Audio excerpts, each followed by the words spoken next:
You can swirl it, you can sip it, but the best way is to share it. Hey y'all, I'm Deanna, a team member at my local Chick-fil-A. And a little thing I love about the Chick-fil-A chicken sandwich and new frosted sodas and floats is how well they go together. You get that bold flavor of the Coke mixed with the smooth deliciousness of the vanilla ice cream. You have a juicy filet and a smooth, creamy float. It's an awesome pairing. Order a Chick-fil-A chicken sandwich and a new frosted soda and float at your local Chick-fil-A restaurant. Real team member paid for the testimonial. Lean into the sounds you love. Take your playlists anywhere with offline downloads, or play your song of the moment again and again with unlimited repeats. Get all the music without hearing audio ads on Spotify Premium. Tap the banner to learn more.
What makes you so beautiful? You don't know how beautiful you are to me. You're not trying to be perfect, nobody's perfect, but you are.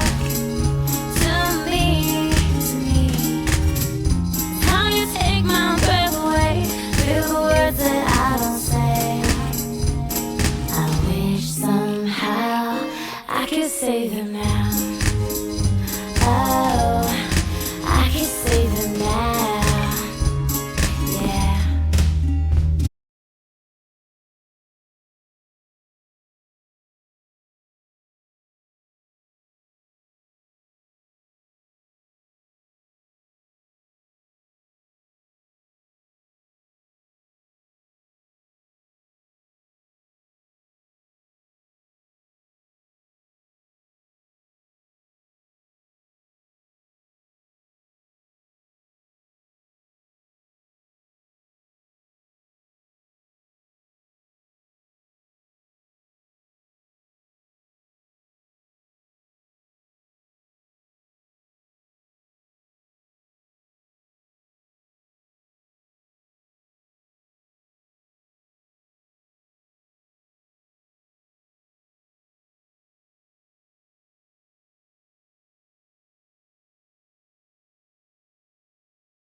From the most frustrating and confusing cold cases to the most disturbing criminals in history, Hot on the Case is a true crime podcast that focuses on unsolved mysteries, deep dives on infamous cases and killers, and sharing the story of each and every victim. Every Friday, I walk my listeners through the spine-chilling details, the evidence, the clues, motives, suspects, all the shocking twists and turns that tell the whole story. I'm Brianna Heim, and I'm hot on the case. Watch now on Spotify.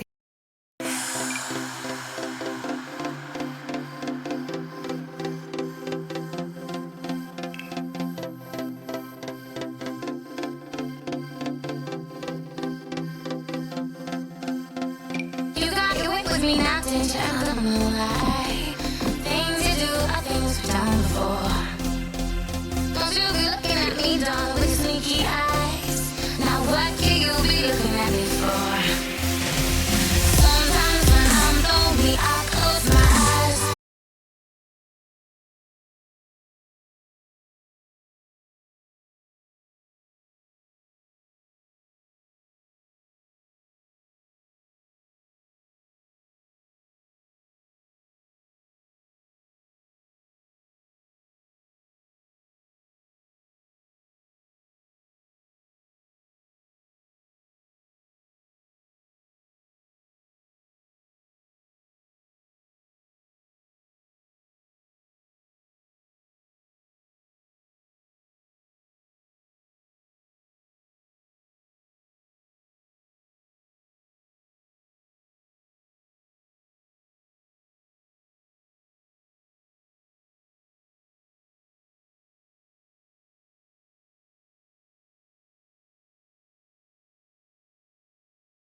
music! We're talking free stuff. Yep, actually free. Just download TikTok, search/free, pick items you want, share the link, and watch the price drop to 0. Your song will be waiting. Your free items won't. Open TikTok and start slashing now.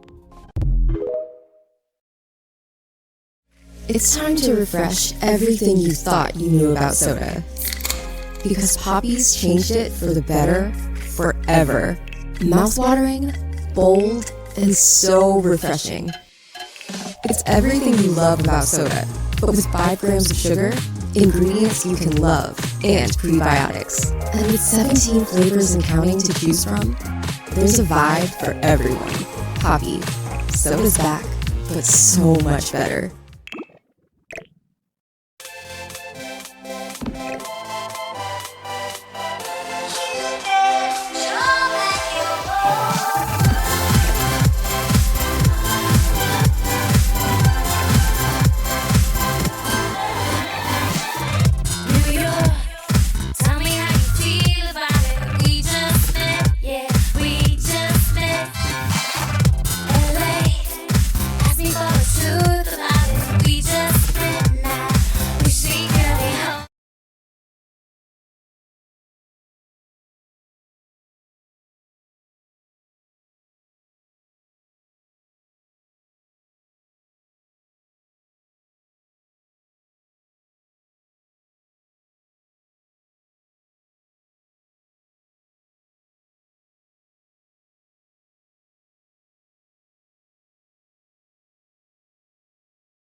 I've been trying to swim a lot, you know. You always hear swimming's the best exercise, but have you seen how fat whales are?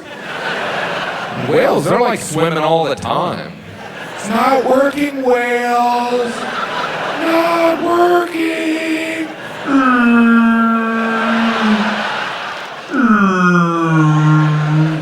Whales always kind of sound depressed, don't they? Rejected by eHarmony. My Facebook friends forgot my birthday. Why am I so bad at hide and seek? The fish always find me. Wouldn't it be great if we found out whales were in complete denial about how huge they are? It's mostly water weight. Water weight. Once after a show, someone came up to me, they're like, you know, whales aren't fat, they have a layer of blubber. I thought calling myself big bone was a cop-out. Blubber, that's like the opposite of muscle. It goes like muscular, tone, flabby, and then like a mile away is blubber. Fat made a noise would be blubber.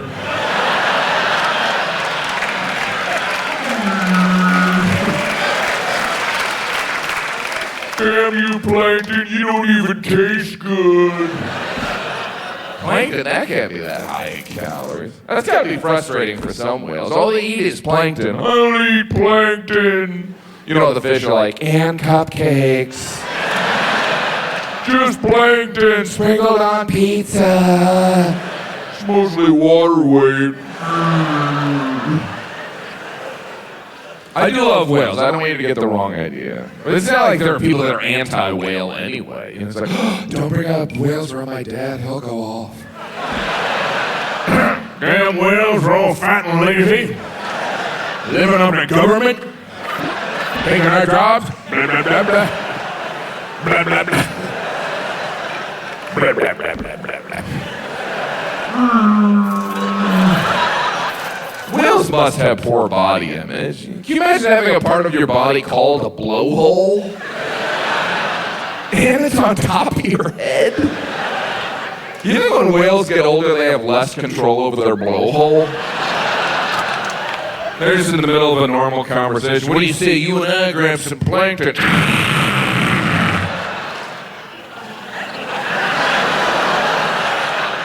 Excuse me. So embarrassing. I was just in the Indian Ocean and my stomach really can't handle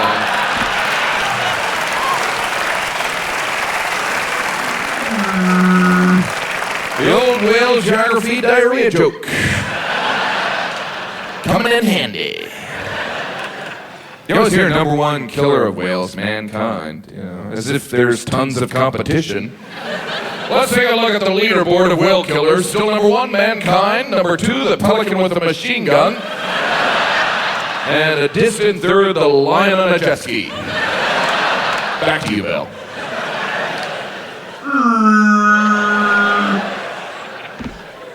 I do love whales. Went whale watching. I don't know if you've ever done that. We were sitting there for a couple hours, and then I saw a whale. And I tell you, I realized I had wasted half a day. I had paid $100 to see something I wouldn't watch on television. We were told by the captain, or more accurately, slurred at. By the way, when are you a captain and when are you just a drunk guy with a boat? Because based on our captain, we should start calling homeless people boatless people. Because if they had a boat, they'd be a captain. Our captain, Captain Morgan, he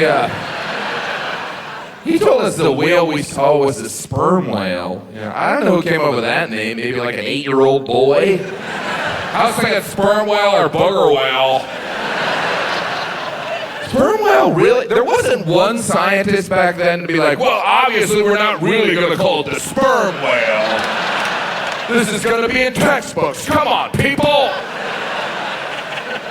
Sperm whale? There was... What kind of mindset would you have to be in? Yeah, to me it looks like a giant sperm. Yeah, to me it looks like you shouldn't be naming animals. And please don't open a hot dog stand. Even if I thought something looked like a sperm, I wouldn't admit it. Jim, what do you think that whale looks like? Well, it certainly doesn't look like a sperm. Let's get that out of the way. Even if I was asked to look through a microscope and identify sperm, I'd be like, oh, look at that, miniature whales.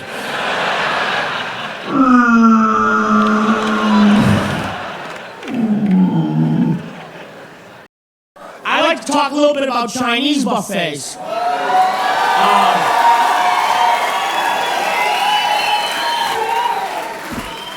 I don't know if you knew this new development, but I'm not allowed anymore.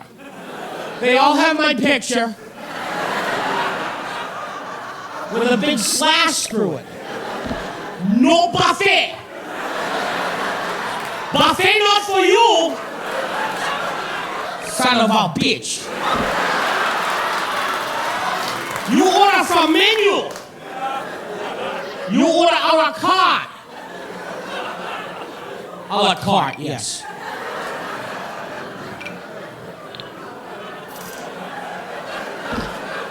It's not my fault though. With Chinese food, you get hungry again. Why is that? It's a different kind of hunger. You go from full to starving. Nothing in between. You go, oh my God, I can't believe I ate all that chow mein. Hey, look, they brought egg rolls. 2, please. I went to a grand opening of a Chinese buffet. I got a flyer in the mail. And it said grand opening, and I go there with a couple of large mammal friends. And the owner meets us at the door. We closed. Says grand opening, pal.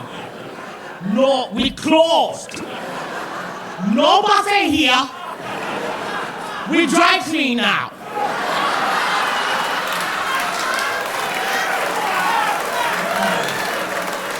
I do your jacket ready Friday. But I'll go. You cause trouble. Son of a bitch. I went to this one Chinese buffet, and I must say the owner was a little rude. I mean, he'd come out every hour. And look, he's still here. He go again.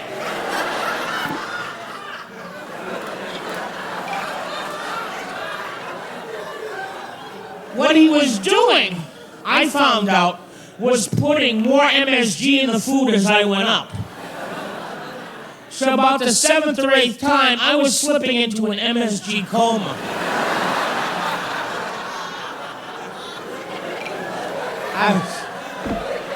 I I had that never say die spirit, though. I was crawling to that buffet. Must get to lo mein. I give him enough MSG to an elephant. He still keep going. You can't stop him. You go now.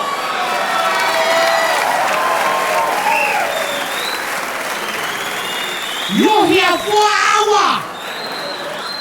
Why you here 4 hours? You don't come here anymore. Why you have spare rib? You're so big. Eat vegetable. Eat broccoli. You'll scare my wife. You go now. He was so mad. Oh boy. Chinese buffet did not go well. Wallet feeling extra light after the holidays? Yeah, same. But recovery starts right now with TikTok Slash and Free. Here's how it works. Pick the products you want in TikTok Shop, share the link, and watch the price drop all the way to zero. No tricks, no catch. Just free stuff with free shipping. Download TikTok, search /free, and start slashing today. Enjoy more ways to save at Kroger, like low prices in every aisle. And you can clip and save more with digital coupons in the Kroger app. Plus, you can earn fuel points to save up to $1 per gallon at the pump. So it's always easy to save big. Kroger, fresh for everyone. Savings may vary by state. Fuel restrictions apply. See site for details. Save big on your favorites with the Buy 5 or More Save $1 each sale. Simply buy 5 or more participating items and save $1 each with your card. Kroger, fresh for everyone. She never hit us. Mom never hit us. She just scared us a lot. She loved to curse, and she used to flex like that. She didn't do that shit. She brought that to America. Anyone that does this shit, hey, my mom started that shit. She did it to all of us. You know how embarrassing that is? To get pumped by a 4'8" Asian woman at the fucking mall. Get out of the goddamn Foot Locker. Get out of the Foot Locker. I'm not even in the Foot Locker.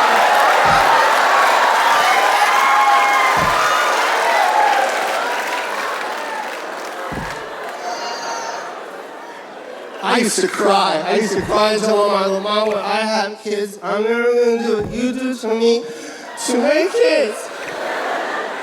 And my mom looked at me. I swear she put her hand on my shoulder and she goes, Joseph, promise me, okay? Never have kids.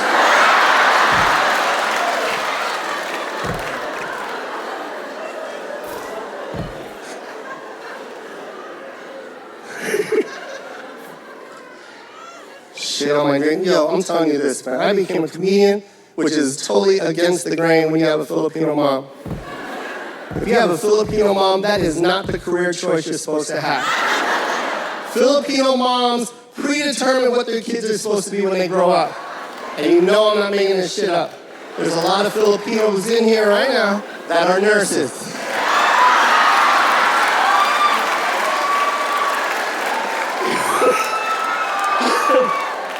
Today is a good day to get injured at a show. Because there will be a nurse in here like, oh my God, put a cold compress on the head. Elevate the feet, elevate the feet. Elevate, what the fuck is elevate? Just lift the fucking feet. Are you stupid?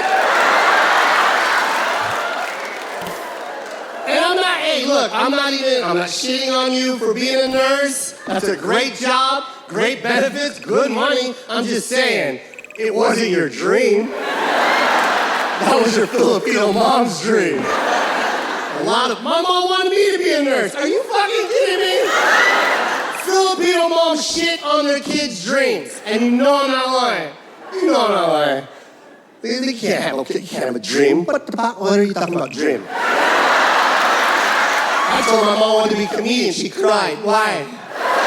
Why do you want to be a comedian, Joseph? All your aunties are nurses? Your cousins are nurses? Do you see any clowns in this family? Do you?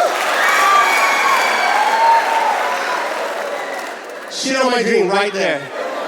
just looked at me like this. Joseph, who told you you were funny?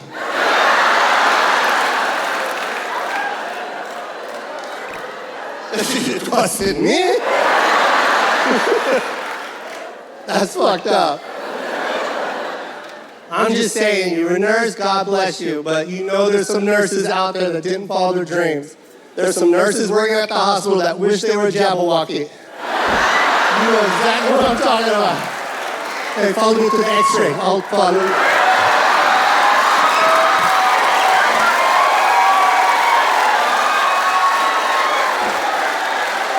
God damn, that nurse can dance. It was always my dream. My mother did not believe in me.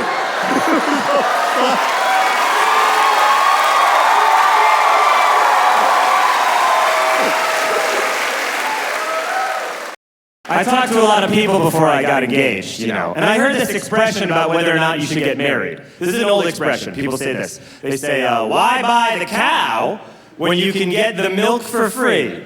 You ever heard that before? It's a bananas insulting expression to an entire gender. But also, it makes no sense. Why buy the cow when you can get the milk for free? You're not allowed to milk a cow that you don't own. That's not even a situation. Was that a problem at one point? Like in the dairy community? Was that happening like 100 years ago in some village? Some Dutch prick was sneaking in at night being like, ah ha ha, I take your milk. And the farmer was like, well then this is your cow now. And he was like, no, proof of purchase. And he ran off into the night. That sounded Dutch, right? You know what that expression means? It means why would you marry a woman if she's already having sex with you? Which has nothing to do with what relationships are even like anymore. Now it's like, why buy the cow, question mark? Maybe because every day the cow asks you when you're gonna buy it, and you live in a really small apartment with the cow, so you can't avoid that question at all. And also the cow is way better at arguing than you are. And the cow grew up in a family that knows how to argue. Why buy the cow, question mark? Maybe because every time another cow gets bought, you have to go to the sale, and you have to sit next to your cow at the sale, and your cow looks over at you the entire time like, and does not enjoy the sale at all. Even though she's the one that wanted to go to the sale. And she's especially mad because that farmer and cow met like 8 months after you guys met. Why buy the cow? Well, let's be real here. You're very lucky to have the cow that you do have. Roping in cows and getting milk out of them was never anything you were known for, John. By the most liberal of estimates, there have been about 8 cows total, several unmilked, and a lot of people think that you like bulls, and if you just they assume it. When you search your name, the third thing to come up is like John Mulaney Bull, question mark? And if you just bought the cow, nobody would say that anymore. They'll still say it. Because there are those guys who they buy a cow and then on the side, total matador. But for real, Chicago, why buy the cow? Let's be real. Why buy the cow? Because you love her. You really do. And yeah. Sure, she's a bossy little Jew, but she takes care of you, and you don't want to be some old man stumbling around like, hey, you seen any loose milk?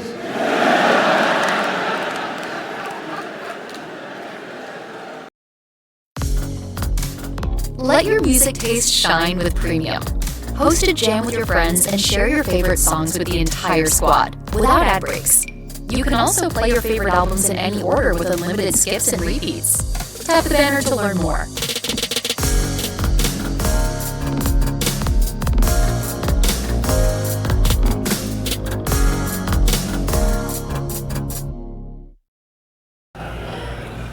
It's just like movies. I just want to have the movies that I like around me. I like physical media, you know?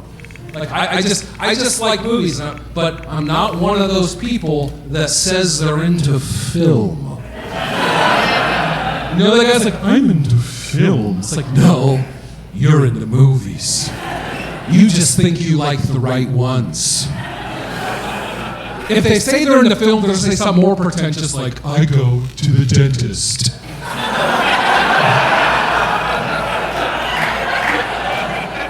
Or the lady will have the Gatorade. Real pretentious stuff. Not smart enough to be into film. I went and saw a movie with my friend who's into film. I went and saw that movie Alien. You know the movie Alien? The movie about the alien? I went and saw that movie, and at the end my friend was like, so what do you think the themes were?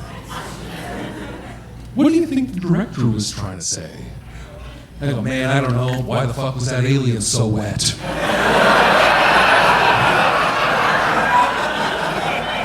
Have you seen that movie? Just wet the whole time. They don't explain it. Just dripping on everything. I Googled it. Space ain't wet.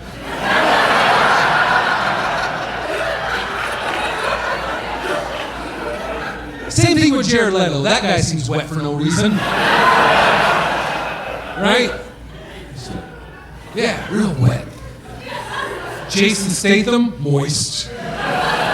Oh, for sure. Yeah, I know some of you aren't on board in this. That's fine. But this is the rest of my set, all right? Just a list of wet celebrities. Or as I call them, my damn daddies and my moist boys.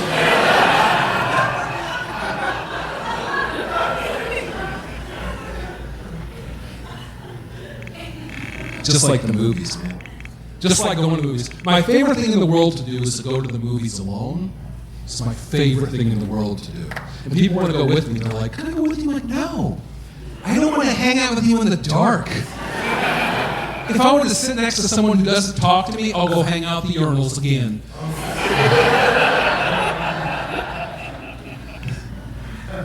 I love going to movies alone, but I'm self-aware enough to know there's some movies I should not go to alone. There's some movies that I should wait.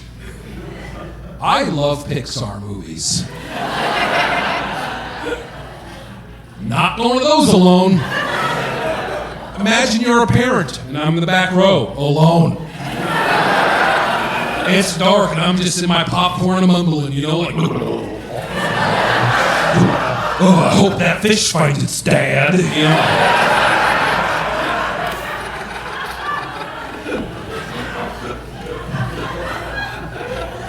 Shouldn't be allowed.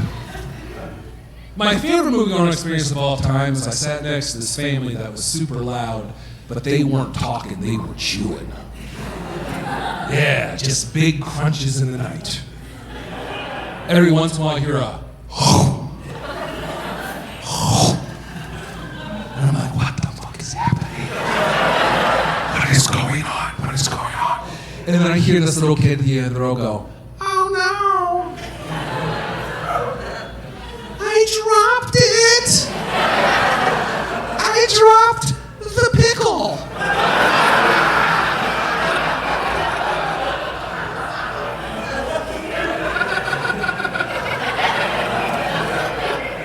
Do we see what's happening here? This family had a pickle.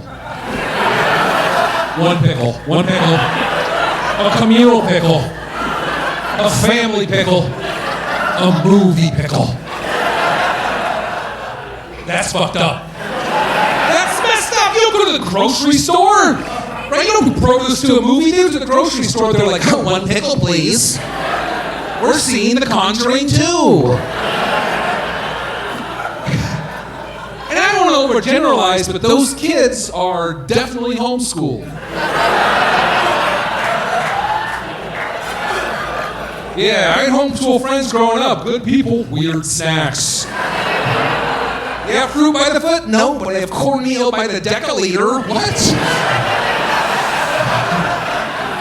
You guys have been wonderful. Thank you so much. And thank you to the Funny Bone for having me. You have a good night.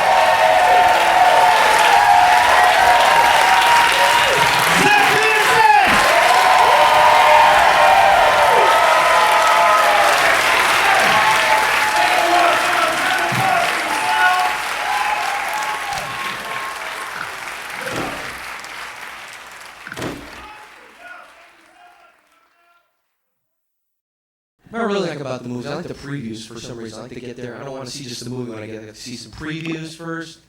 I like that guy with that deep voice, like smoked like 10 packs of cigarettes. One man, one way. One desire. They went too far. They broke all the rules. One man, Kermit the Frog, as a pimp. Where's my money?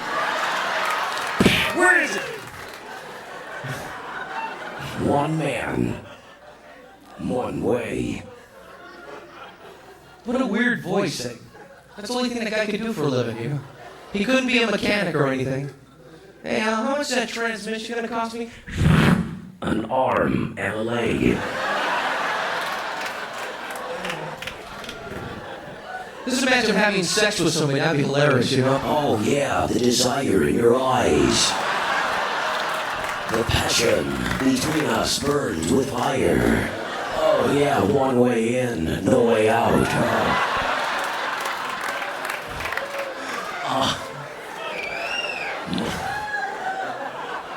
Same babble. Jean-Claude Van Damme in the same crap you've seen over and over and over again. I'd love to be in one of those movies. You know? Be like, Crescent Heights was a peaceful community until Amy Anderson moved in. hello, I'm watching you, Amy. Oh my God! She went to the police, but they couldn't help. I'm sorry, I hasn't done nothing wrong. So she went to Detective Pablo Francisco. What's going on? He's trying to kill me, Pablo! Double the action. Triple the excitement. Get down! More of the excitement. Get down again! With the help of his Mexican girlfriend, Rosa. Don't worry, Amy, we'll kick his ass, eh? Calling late at night. You know what? He always can take something stupid and make it cool. Can he? He'll always be like, In the city, you must fight to survive. He sold tortillas on the corner. And the mob wanted in. I don't know who this guy is, but I want him and his tamales dead! He had one chance, and his chance was to fight back Arnold Schwarzenegger. Listen to me. These are my tortillas, and I'm not going to give them out. Listen to me!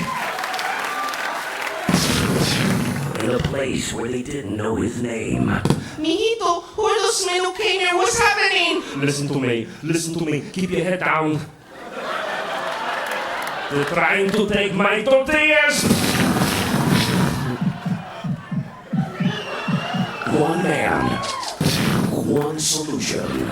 Arnold Schwarzenegger this summer is No! Little Tortilla Boy. Thank you very much. Good night. God bless you. Good night!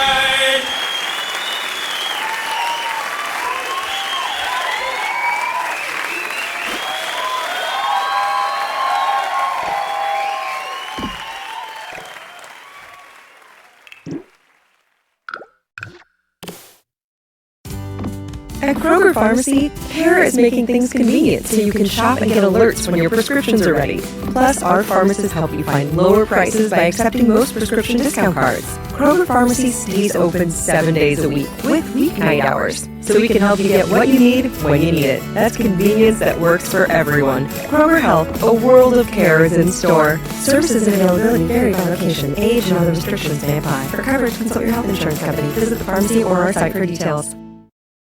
You can swirl it, you can sip it, but the best way is to share it. Hey y'all, I'm Tiana, a team member at my local Chick-fil-A. And a little thing I love about the Chick-fil-A chicken sandwich and new frosted sodas and floats is how well they go together. You get that bold flavor of the Coke mixed with the smooth deliciousness of the vanilla ice cream. You have a juicy filet and a smooth creamy float. It's an awesome pairing. Order a Chick-fil-A chicken sandwich and a new frosted soda and float at your local Chick-fil-A restaurant. Real team member paid for the testimonial. Why would a dog bark at 3 o'clock in the morning in your neighborhood? What is that all about? I'm not talking about when there's two dogs doing, whatever they do. Sometimes you got two going at it, Hey! Dear remember when we were chasing that cat? Yeah. You got him mixed up with a stick. Yeah.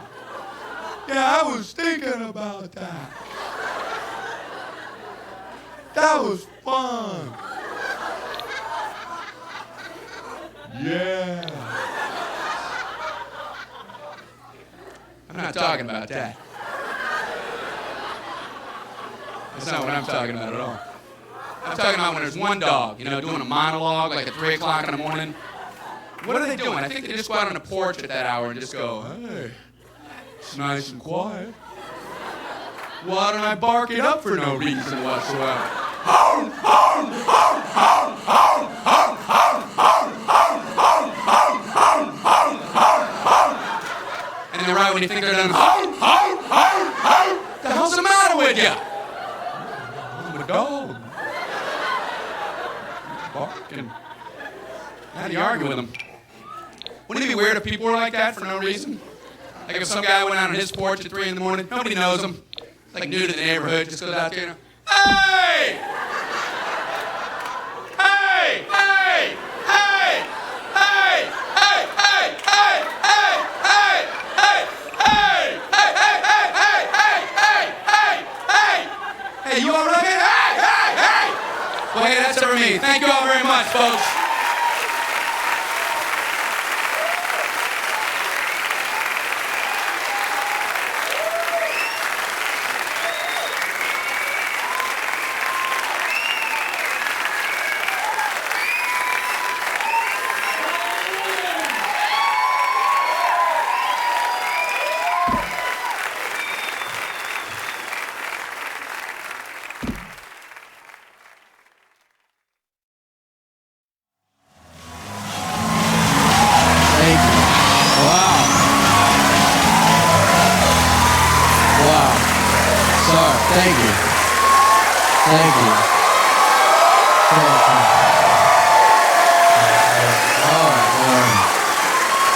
It's, I'll be honest with you, I don't think the show's going to be as good as that. Like, I think I will let you guys down. Thank you guys so much. That was unbelievable. You guys are great. And it's just, I feel like we've peaked, so let's just get doing it, something. All right. I'm very excited to be here. My name's Nate. I'm married and stuff. This is what marriage feels like, by the way, what it feels like in here right now. It's just one person talking, the other's like, I'm going to get out of here.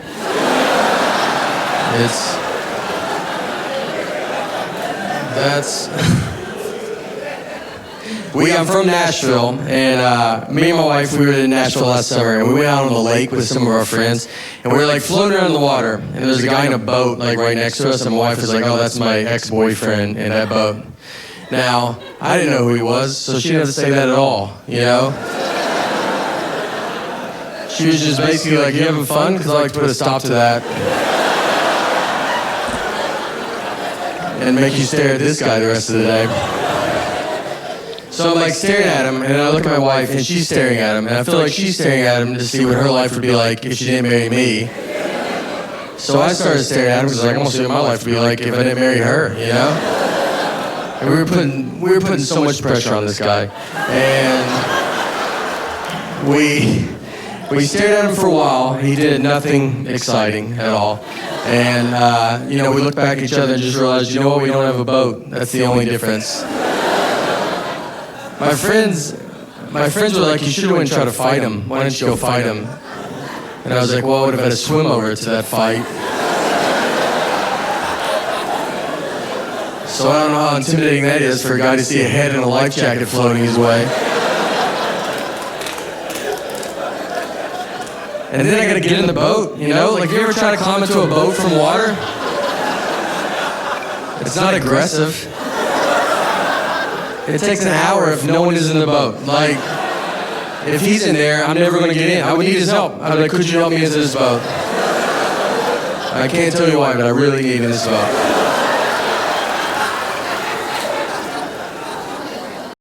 I think an important part of being healthy is being active. And I think I'm more active than I've ever been. As I walk, I do go to the gym, I swim. I tried tennis.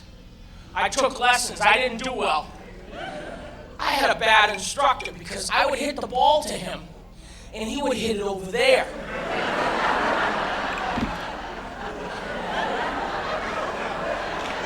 What is this, doubles with the invisible man? Wait, I'm right here! Somebody has to get there! I'll do it! And then he hit it over there. Well, now I'm pissed. So I don't want to play tennis anymore. I've never really been adventurous, though. My whole life, people have asked me to do adventurous things. You know, extreme sports, journeys, pursuits, rides, amusements, to see what will happen to me. They say, John, come with us. It's going to be a lot of fun. That means I'm going to get hurt. Oh, every winter I get a call, John, we're going skiing. Now, I don't ski. A few years ago, I went skiing. Not to ski. I love the mountains. I love the snow. I love the change of seasons. I wasn't going to ski, but my friends gave me tequila. I don't drink tequila anymore because it makes me ski. Apparently, after the 5th shot, I demand my skis. Righteously indignant. Where's my skis? I could barely stand. My friends put skis on me. They rented me skis. They bought me a ski suit. It was white. It didn't flatter me. From the top of the mountain, I looked like an avalanche. Why they evacuating the village? Now, you would think it was my first time skiing, and I'm drunk almost to the point of being in a coma. So take me to the little slope and take a few pictures. Hey, look, John, he skied. What a sport, huh? Now, my friends took me up to Mount Son of a Bitch. And they threw me off that mountain. I didn't ski anything. I don't even know where the skis went. I had to pay for the skis because I never found them. I got to the bottom of this mountain, a lifeless wreck. I was covered in snow. A little kid walks up to me crying, Frosty's dead. Frosty's dead. Now other children are gathered and they're horrified. Don't be dead, Frosty, they're saying. I had to get up. There must have been some magic. I told myself, I'm in a lot of pain, but these kids will believe in Santa till they're 27. So when they open the ambulance door, please. Frosty's gonna need Percocets and a Pez dispenser. They ask me to go skiing now, I say nay, nay. Water skiing is a nay, nay. I thought water skiing would be okay. It's water. Love to swim, great swimmer, love the water. It's water. It's soft. Nay, nay. Not at 40 miles an hour. It's like cement. And I can stand up on the skis, and that feels cool. But then the boat pulled me. That's when things started to go wrong. It was like snorkeling underwater really fast. I heard a barracuda go, what the hell was that? And I would bob my head out of the water. I water ski mostly with my face. And I bob my head out of the water, to scream for help. It wasn't an audible scream. It came out like, ah! Killer whales are following. They're curious and a little concerned.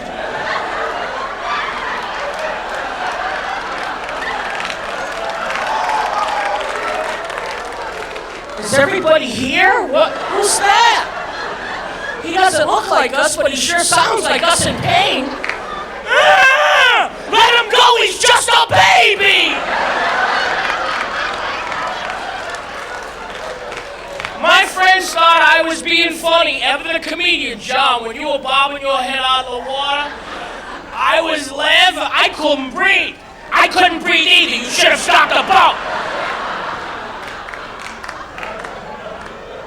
John, we're going parasailing. Nay, nay. Tried that, they paradragged me all over the Pacific. The next time we go parasailing, turn around. If I'm not up in the air waving, about? I was picked up by a fishing trawler. They were packing me in ice when they found me.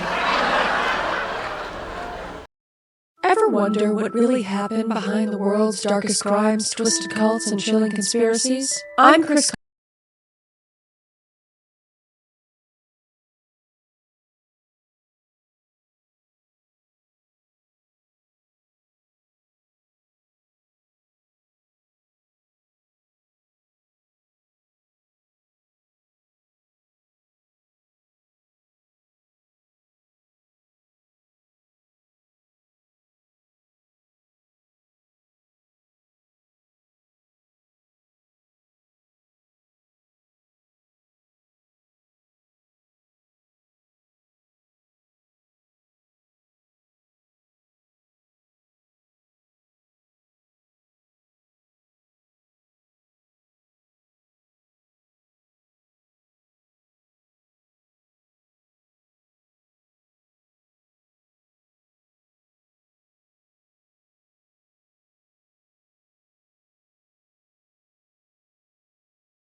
And I said, bro, what is it? I go, no. Bring me a full-size cup of coffee. Take this back. I was frustrated.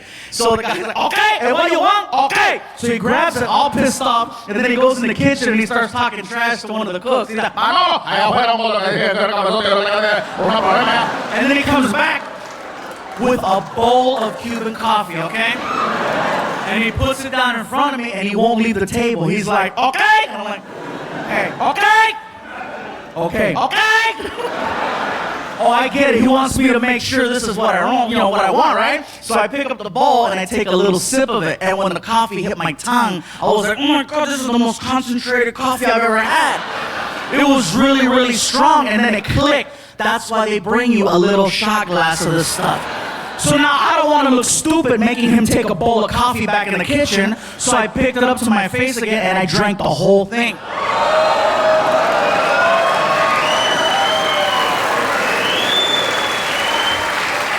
I knew I messed up because the waiter looked at me and he's like, vaya con Dios.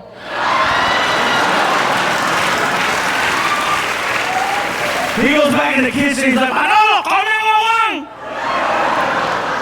10 minutes go by, you guys. I am so wired. That coffee is strong. That is the only way in the world Cubans can make that swim.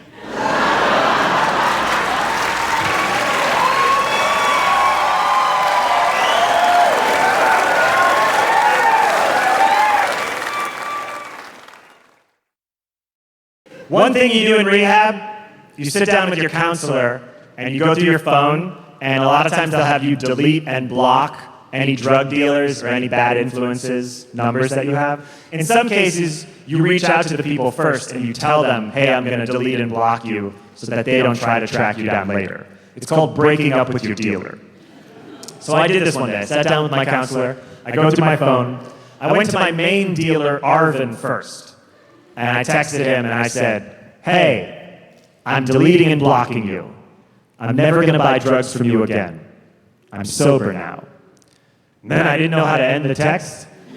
So I go, but thank you for your many years of inspired professionalism and the many nights that became days. I send the text. Before I can delete and block him, Arvin texts me back. He goes, hey, I'm so proud of you for getting sober. Then he writes, you know, I only bought drugs to sell to you because I was worried about you and I didn't want you to get worse stuff off the street. I know, and I'm breaking up with this guy?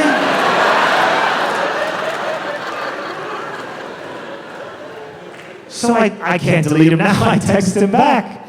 I go, you sweet man. I say, you only bought drugs to sell to me? He says, yeah. I say, did you sell drugs to other people? He says, no. Then I say, hey, this is a weird time to ask, but are you a drug dealer? He goes, no, I'm a painter. We talked about this.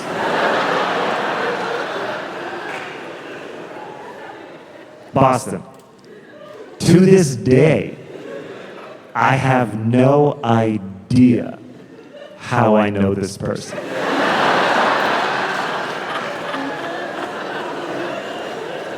So I text him back and I say, how did it come to be that you sell me drugs? And he wrote back, I don't know. You just kept asking. I like that story because there are many tales of drug dealers who have turned innocent people into drug addicts. I might be the first drug addict to turn an innocent man into a drug dealer, and that is the promising tale.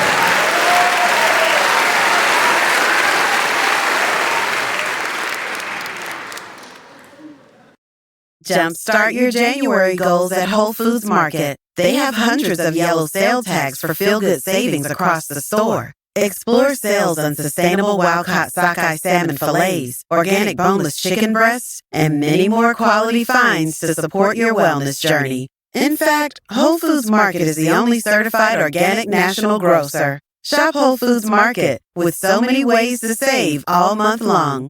Terms apply. I'm just stoked everyone's here. It's nice we can do this again. You know, the pandemic was bad. Yeah, I'm gonna go out on a limb and say I didn't like it. I thought I was gonna be good at it. You know what I mean? Like, I'm pretty introverted. I was like, oh hell yeah, no more weddings, perfect. Yeah. Oh, I don't go to any work parties. I love this. Then 2 weeks in, I'm saying crazy things. Like, I looked at my girlfriend right in the eyes and I said to her, I miss going to Subway.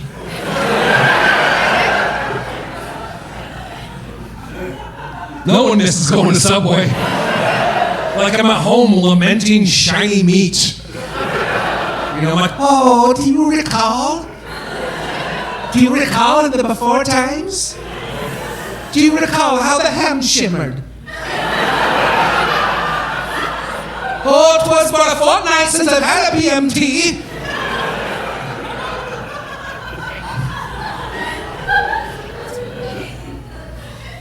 My girlfriend moved in 2 weeks before the pandemic started. Yeah, that's right. Yeah. A real trial by fire situation. You know, but it's fine. It's good. It worked out. It's nice. You know, it worked out. It's great. You know, and I attribute that to the fact that we've known each other for such a long time, because we've known each other since high school. Yeah, she was the janitor. She's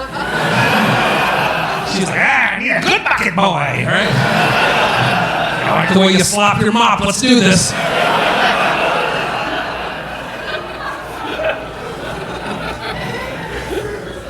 It's not true. That's not true. What really happened is that we dated in high school, right? Then she moved to Seattle. I moved to Chicago. I married someone else. Then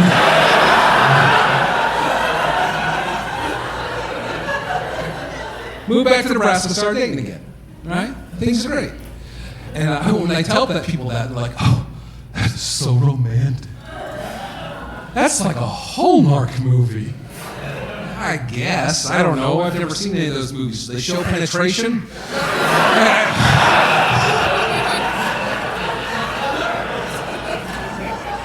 I watched one and I was like, you're telling me this is the best Christmas ever? I don't think so. No, I'm not seeing any sliding or gliding going on.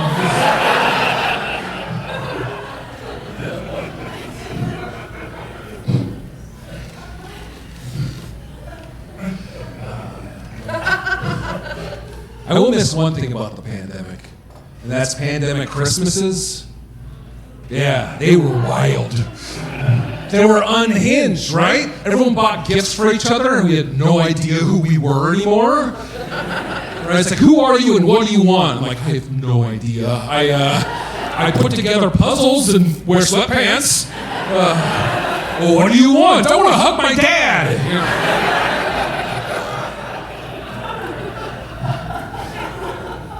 I got a weird pandemic Christmas gift for my girlfriend. I got a life-size pillow, right? A body pillow, custom made. On it has a picture of the head coach of the Seattle Seahawks.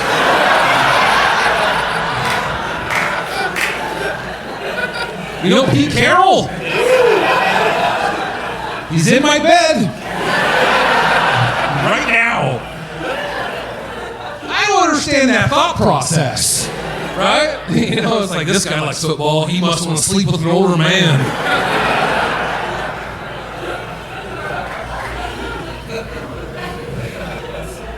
And I don't know, like, how much you know about body pillow culture.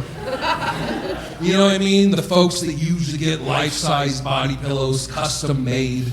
Does anyone know what a waifu is? Yeah, you need to get off the internet. Yeah. If you don't know, it's a pillow girlfriend, usually an anime lady. I don't watch anime. I assume, I don't know. Okay. But I was thinking about that as, like, in that context, like, if I go to a pillow convention or pillow fort or whatever, in that context, I'm the weirdo. I'm the strange one. I'm like, hey, what's on your pillow? It's like, well, it's my girlfriend. She's a tiger and she has a sword and a gun. Also, big boobs. I'm like, nice. All right. Zach, what's on your pillow? Super Bowl champion. Super Bowl 48 champ, architects of the Legion of Boom. We're just friends.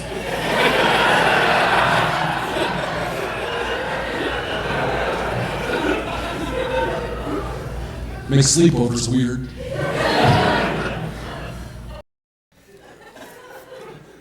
I don't know, it was really fun to watch. You ever watch the Telemundo soap operas? You ever seen those? Those are Telemundo Internacional. You re-click it, I mean, it's hilarious. I mean, Telemundo, you see those highlights of Menudo.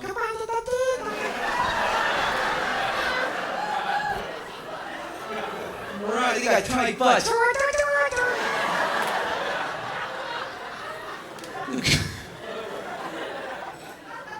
I mean, my parents watch Telemundo all the time, but I mean, I can't even understand them. I mean, they talk so fast, you know. Dito manito de cerca manito, do contra manito de cerca. decirle mañana. Oye, teléfono. Hola, Cristina. Sí.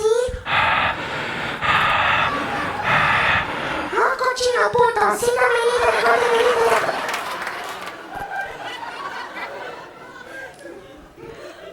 Telemundo. I think you do every Telemundo soap opera. You guys seen the soap operas. Those are, because the women are very beautiful and they never cry. It's always the men who cry. They got that Telemundo. Maria. Maria? Oh, ay, ay, ay. Oh, ay, ay, ay. Maria? Maria?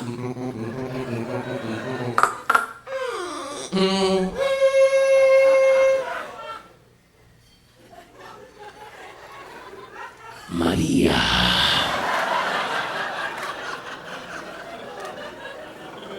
Fernando, mi amigo.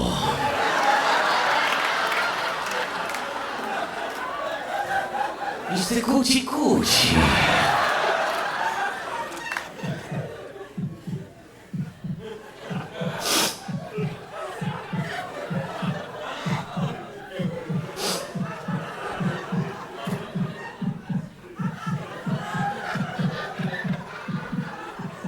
Cállate.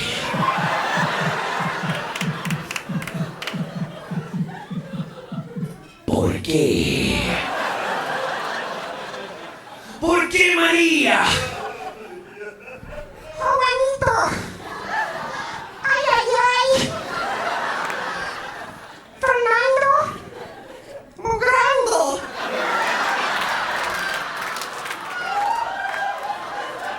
¿Y tú? Choquito.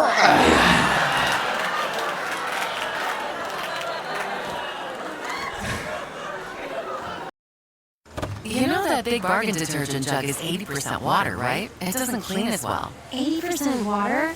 I thought I was getting a better deal because it's so big. If you want a better clean, Tide Pods are only 12% water. The rest is pure, concentrated cleaning ingredients. Oh, let me make an announcement. Attention shoppers, if you want a real deal, try Tide Pods. Stop paying for watered-down detergents. Pay for clean. If it's gotta be clean, it's gotta be Tide Pods. Water content based on the leading bargain liquid detergent. You know how happy I am to be home in LA? You don't understand, you guys.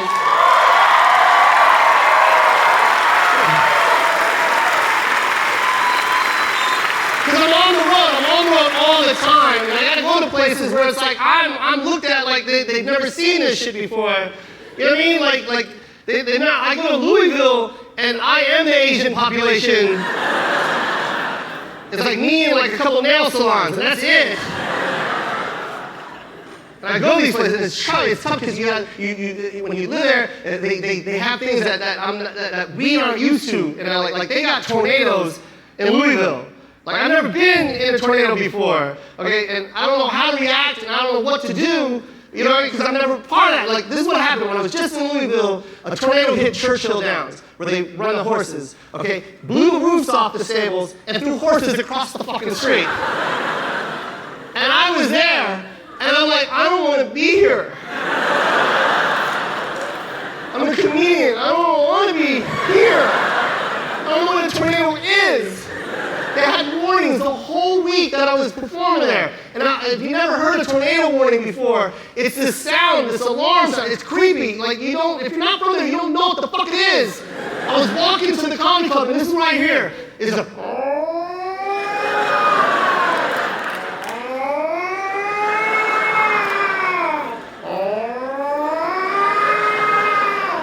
And I was like, this cat is fucking the shit out of this cat.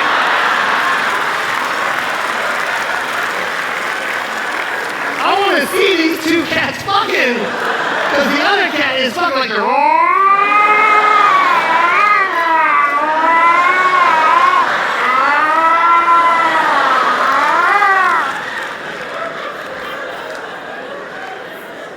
And I asked the guy, I go, excuse me, what is that sound? What is that? And he's like, the guy from Louisville, he's like, oh, that's just a tornado warning.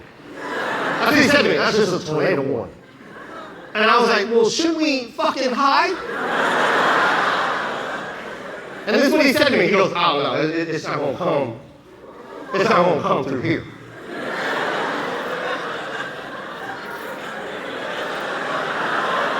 Are you fucking kidding me?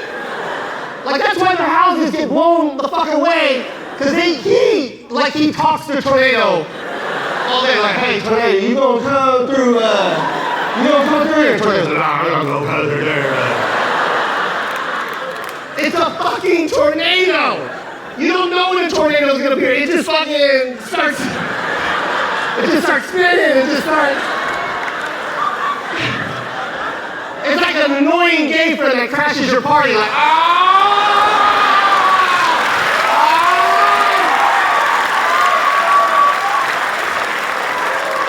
It's like, who invited tornado?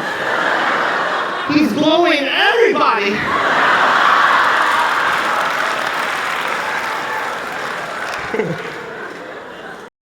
But that's the whole key to life. Find someone to love and drag them to the end with you. That's it. Don't make it more complicated than that. Just find someone to love and drag them to the end with you. That's it. And you want to make a relationship last? Lie. Lie all the time. Really, just lie. You're a man and a woman together. You don't want to do anything the other one wants to do. But don't be mean about it. Don't tell them that. Just lie. You want to shop for candles with me tonight? Sure. You want to hold up these drapes when I figure out the colors? Okay. We're here in the city. My wife wanted to go see a musical. She knows I hate musicals. Do you want to go see The Drowsy Chaperone tonight? That'd be a fun date night, right?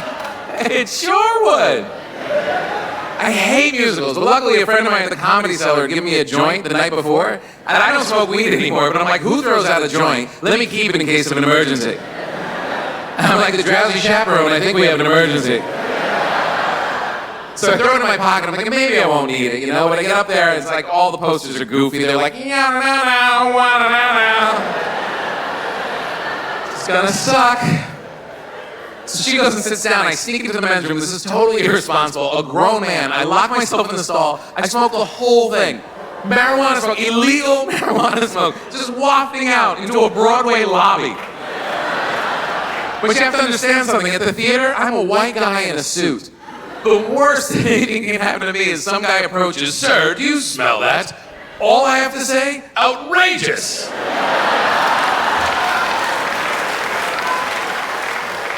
I have a musical to see. Where's the snack bar? I need some Sour Patch Kids. So we went and watched the whole stupid-ass Drowsy Chaperone. Loved it. High as a kite, loved every minute of it. I was singing it the whole way home. La-da-dee, la-da-doo. And she was suspicious. She said, you seem to like that a little too much. Did you get high? I looked her right in the eye and told her exactly what she wanted to hear. I said, no, I didn't get high. I was just happy being out with you.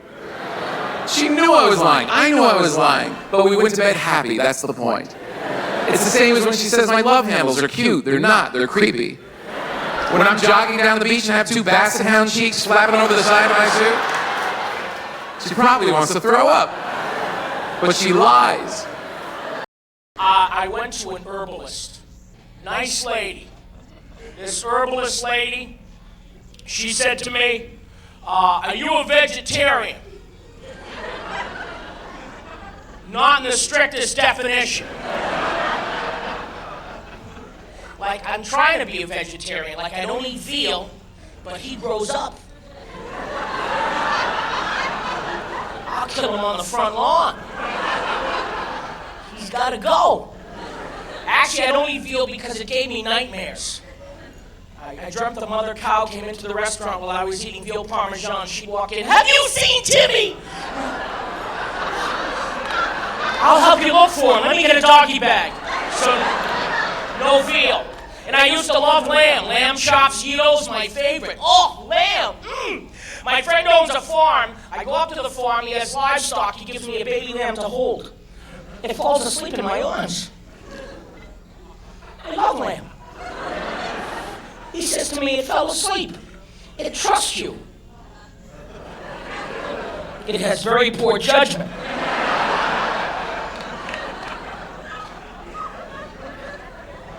I'm petting this lamb knowing I'm never going to have lamb again. He said, would you like to see the cows now? Hell no! I'll see them at McDonald's. So this herbalist lady, she was healthy. She really was. She was in her 50s. She looked 30. She was doing something right. So I wanted to listen and learn. But she said to me, I want you to cleanse your system. So for the first month, I want you to juice. To juice. What? Juice is not a verb. What do you want me to do? She just wanted me to have juice to eat. That's it. Just juice. She sold me a juicer. I thought it was a wood chipper. You can juice stuff I didn't know had juice in it. And I can't have just juice. I don't do well. Third day, I juiced a ham.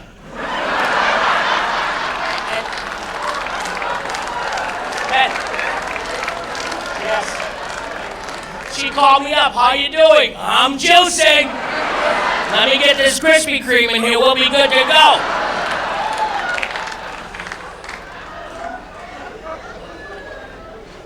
Every herbalist is obsessed with the fact that people have a blocked colon. I don't know how much science there is behind it.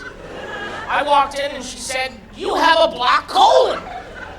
Horrible visuals came to mind. How are we going to unblock this bad boy? Here, attach this to your garden hose.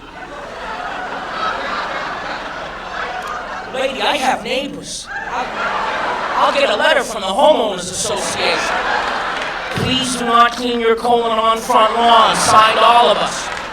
She said, no, it's very easy to cleanse your system. She said, you're juicing, right? Yeah. Take these herbs, put them in the juice 3 times a day. After a month, your colon will be clean. I don't know what was in the herbs, but I called her an hour and a half later from the bathroom. Hey, crazy lady. I'm sending back the rest of the herbs. Mission accomplished. My colon is clean. I swallowed a quarter when I was 7. $50 came out. My ass hit the jackpot. When I walk, I whistle now. Listen to this.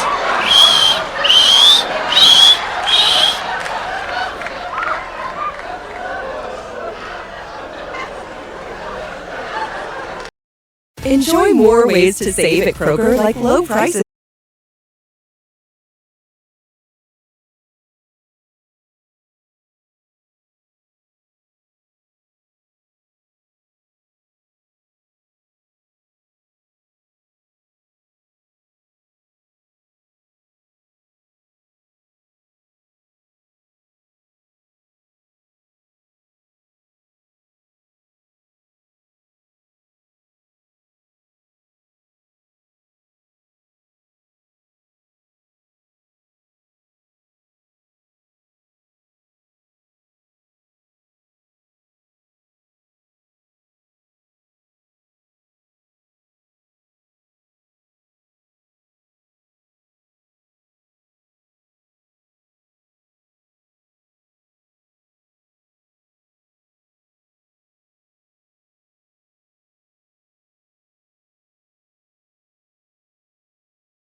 I drowned Siri! I had a heart attack. And I felt bad because Martin was like, bro, it's a new phone. I go, listen, Martin. I said, hey, don't worry, I got you covered, man. And so I said, listen, I'm going to get you a new phone. So we take a nice little trip to the mall, and we found an Apple store, and we get to the front, there's a girl there with a clipboard, and they're always trying to, how can I help you? And, well, we want to see about replacing my friend's phone. Did he lose it? I go, no, it's actually, it got damaged. Well, what's wrong with the phone? I go, it kind of got wet.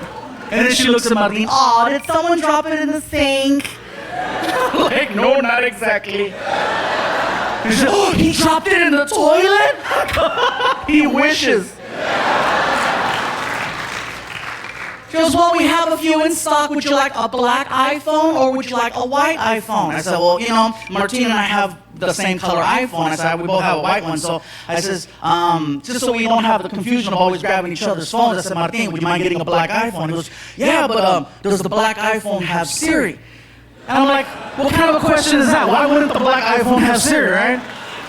And then I started thinking, can you imagine if a black iPhone was really a black iPhone? You know, Martin gets in the car. Siri, what's the temperature outside? Why don't you stick your head out the window?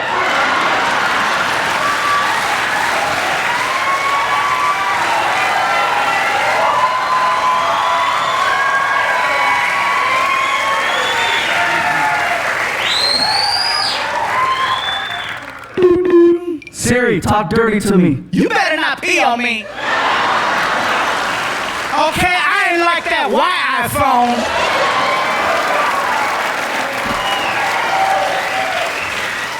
The greatest assembly of them all. Once a year. Stranger Danger. Yeah. The hottest ticket in town. The Bruno Mars of assemblies. You are gathered together as a school, and you are told never to talk to an adult that you don't know. And you are told this by an adult that you don't know. We had the same Stranger Danger speaker every year when I was a kid. His name was Detective J.J. Bittenbinder. Go ahead and laugh. His name is ridiculous. That was his name. It was J.J. Bittenbinder. He was from the Chicago Police Department. He was a child homicide expert.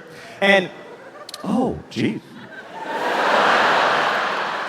Very sorry, Radio City. Did that make you uncomfortable?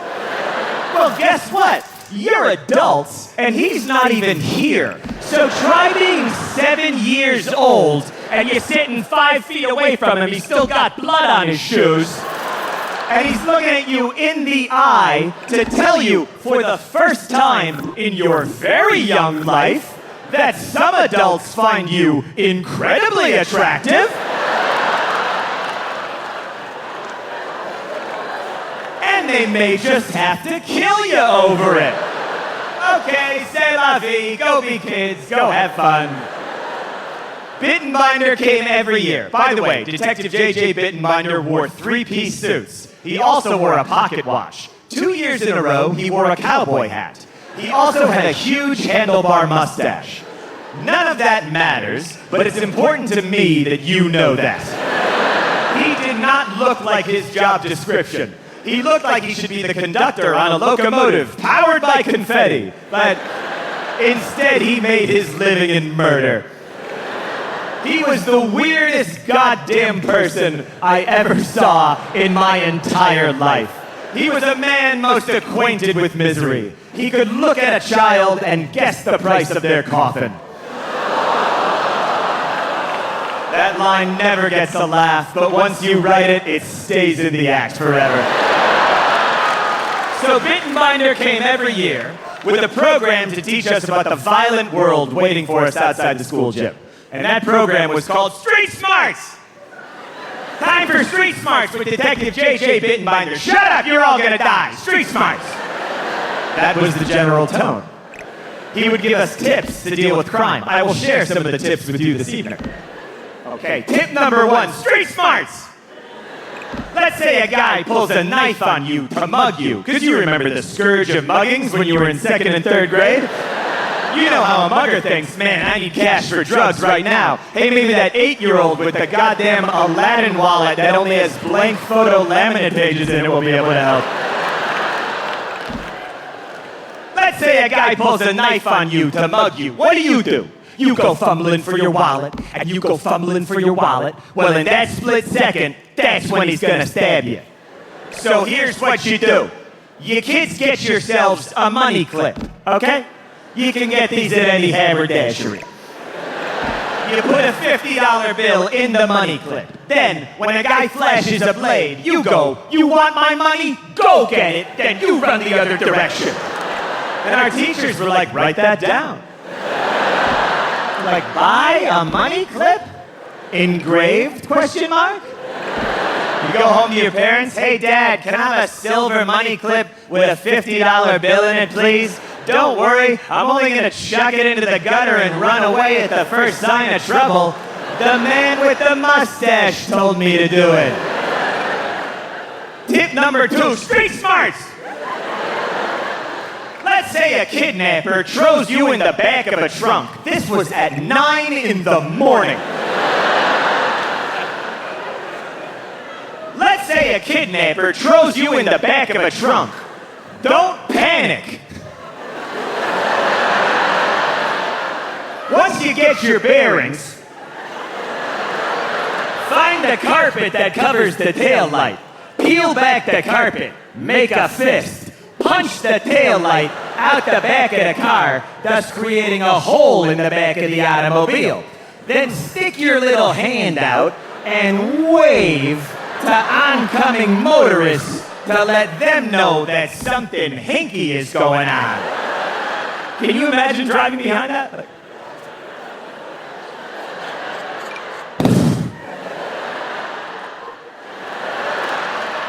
I think they're turning left.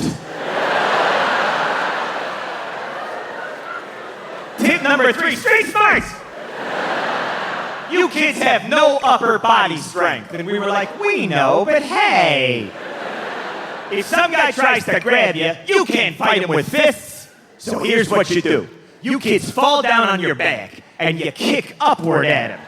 That'll throw him off his rhythm. That was a big thing with Bittenbinder, was throwing pedophiles off their rhythm.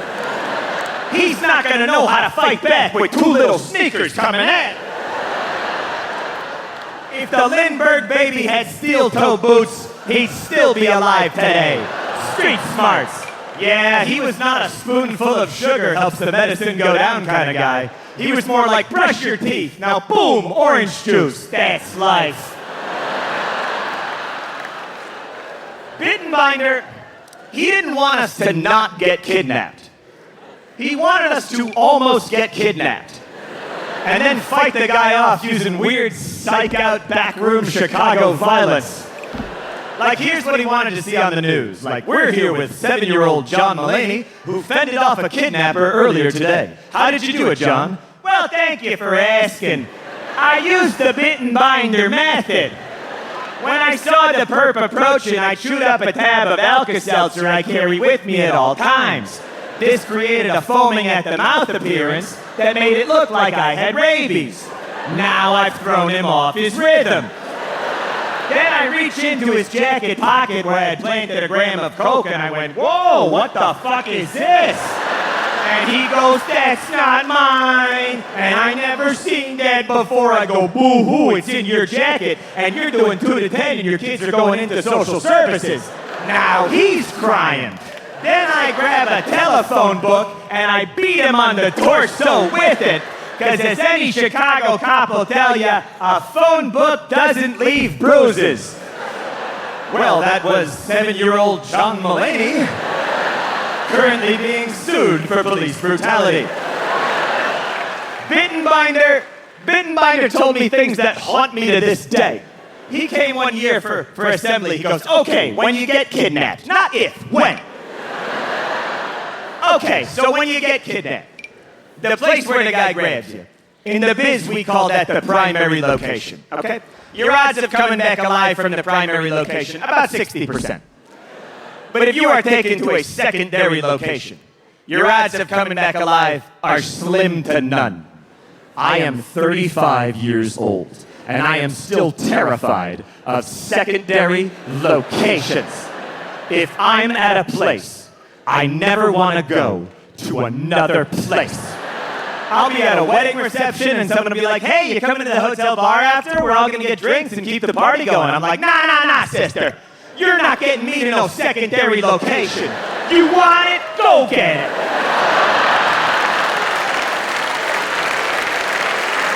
Street smarts. Stay alert out there. Jumpstart your January goals at Whole Foods Market. They have hundreds of yellow sale tags for feel-good savings across the store. Explore sales on sustainable wild-caught sockeye salmon fillets, organic boneless chicken breasts, and many more quality finds to support your wellness journey. In fact, Whole Foods Market is the only certified organic national grocer. Shop Whole Foods Market with so many ways to save all month long. Terms apply.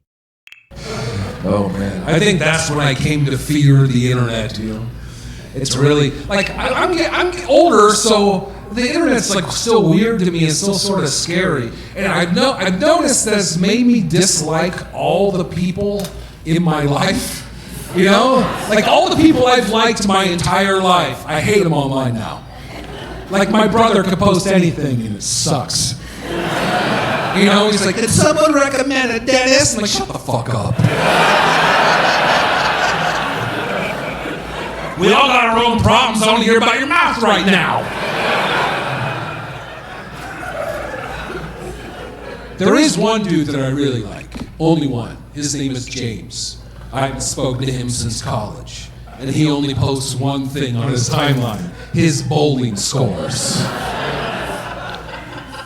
That guy rules, right? Everyone else is like, I have an opinion about the world. If you don't share it, well, then you're the problem. But James is like, 246. 278, James. Hell yeah. He's so good at that, dude.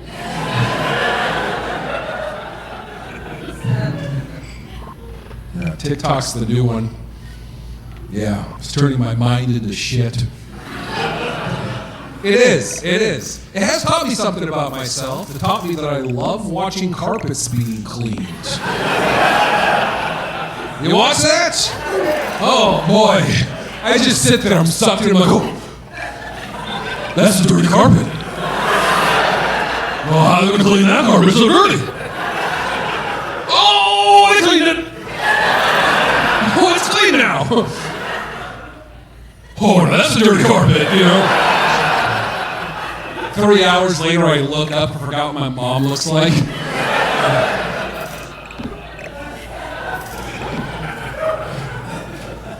Yeah. I don't know, like I grew up without the internet, you know, I'm that old. Like I grew up, I was the last generation to grow up without the internet. And that's really weird. People that are my age in their early 40s, like we got a real raw deal. You realize that? Like we learned about computers in computer class. Remember computer class? Someone who's never seen a computer before wheels it in on a gurney like a corpse. It's like, it's computer class now! We're gonna teach you the computer. This is how you use the computer. You press the space bar till you reach the end of the Oregon Trail.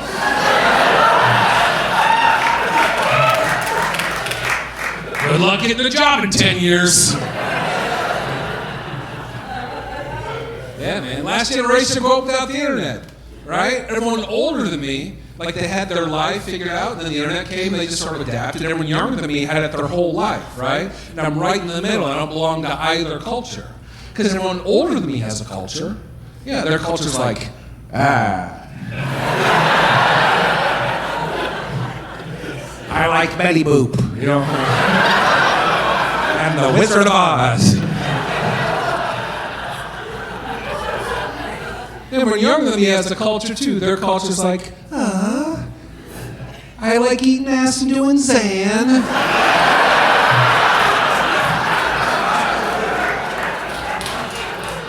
And people my age are just like, well, I saw Weezer once.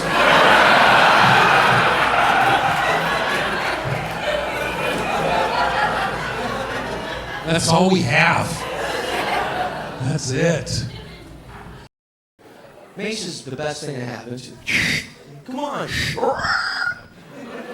They got that like Sylvester hand. You know, come on. I carry mace everywhere I go now. Mace is the best. Did you know up in Germany they got mace that shoots on fire? It's like a little torch that comes out and burns you. Good God, that was scary. Give me your purse. No!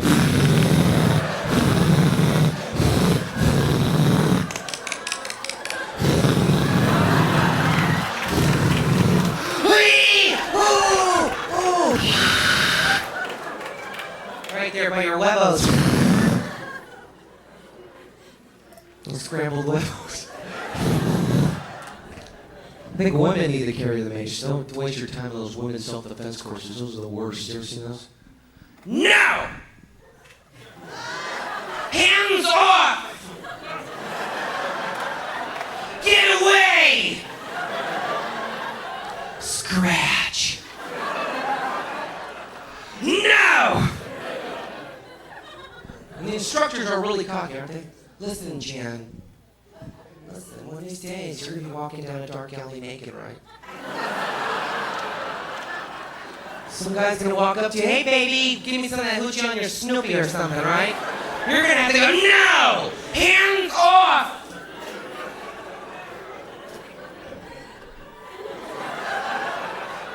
A bunch of babble. Knee to the groin. Knee to the groin.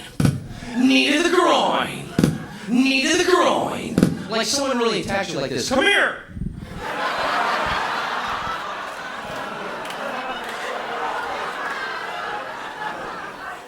Oh yeah, just like in class. Yeah! Alright. When they hit the padded dummy, the instructor grabs the pad. Come on, girls, right here. No! No! No! Not today. No! Go for your mace. Mace! Zip.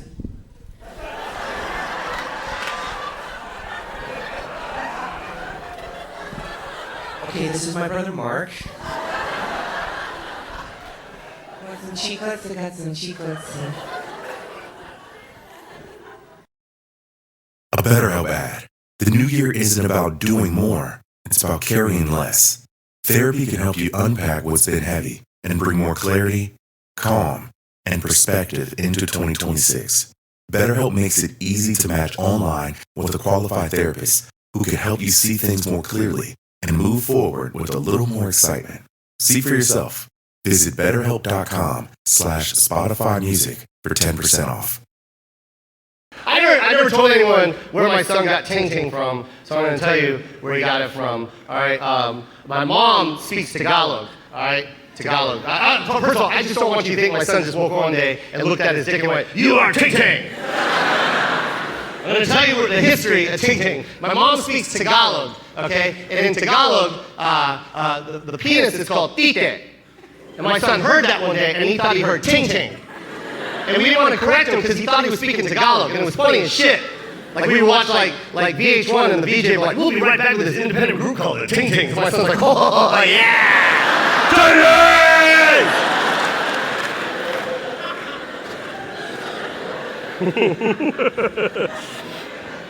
And he doesn't call it his Ting Ting anymore. Like I said on my last episode, if you didn't see it, like, my son called his dick his Ting Ting, and he called it for years. He was saying it. He started saying it like 2.5, 3, and he didn't stop. And it started to like worry me. You know what I mean? Like he would every time someone would come over, it was cute. Like 3, 4, 5, he would do it. And anyone that came over, it's like, "Hey, this is my son Joe." And my son would be naked, like, "Look at my Ting Ting," and then he'd run. And that was funny. But then it started getting old. Like, "All right, Joe, you gotta stop. It's like you're 6 and 7. It's not funny anymore." He was doing dumb shit like, "Dad, Ting Ting's eating breakfast again." He's got his dick in a bowl of cereal.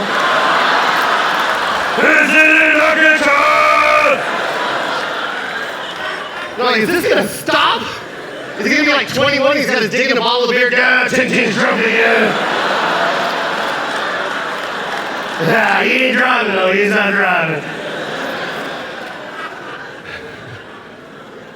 He stopped calling it his Ting Ting, thank God. You know what I mean? He stopped calling it his Ting Ting this year, 8, and it's sad, but I was happy. You know what I mean? Like I was sad because he didn't do it anymore, but I was happy because he stopped. And then, but he still plays with his dick because he's a boy. That's what boys do.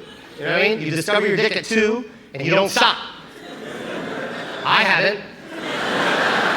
And every guy in here hasn't stopped either. There's some guys looking at me like, oh, that's disgusting. Shut the fuck up. You do it too. Guys find stupid reasons to play with their dick. Nobody, like, is it tax season? God damn it! Fuck!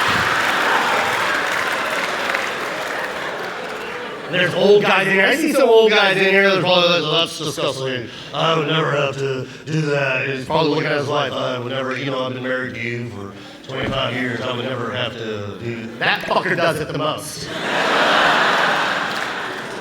You're not as fast as you used to. You don't have that young arm anymore. But you're wiser, you're older, you probably do creative shit like leave your hand out there and fuck your hand like, yeah!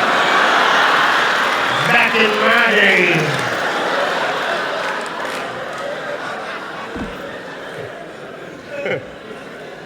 Stop playing with his dick. I mean, he still plays with his dick, and it's hilarious because like this is when it happened. This is when I caught him one time. It was the funniest shit. He was sleeping at my house, and he was sleeping right next to me, and I had my back turned to him, right? And he wakes up early. My son wakes up like 7 o'clock in the morning all the time, and all I hear is this, just da da da da da da da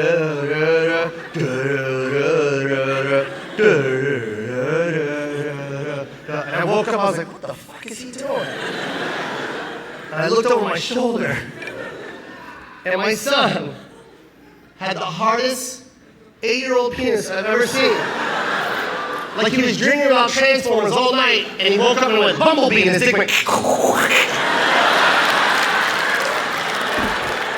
And he didn't know what to do with it, so he was just strumming it like a guitar, like da da da da da da da da da da. And then he saw me wake up and go da da. And I couldn't get mad at him, because I woke up with a boner too. So I just joined in. I was like, da da da da da.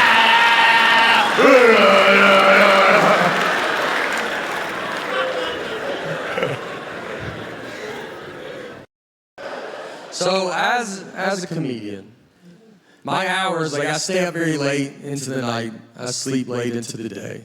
I try to wake up with a 10 in front of it. I root for it. When you sleep late into the day, you open your eyes, your day's just going. My friends that get up like 5 in the morning, they're like, it's so peaceful and quiet. I mean, right with my eyes open, it's like everything's happening now. If I ever come meet you at noon, just know I set my alarm and I'm gonna be coming in pretty hot.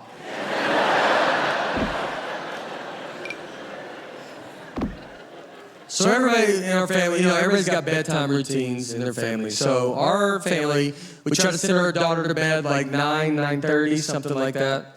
And then me and my wife can watch TV, whatever. My wife will usually start falling asleep. She'll go to bed like 11:30. And then I sit out there and I watch TV till like 2 or something. Sometimes my wife, she'll go to bed and then she comes back with a blanket and she lays next to me. And she's like, well, I'm gonna just sleep out here and I'll go to bed when you go to bed. And I don't care for that at all.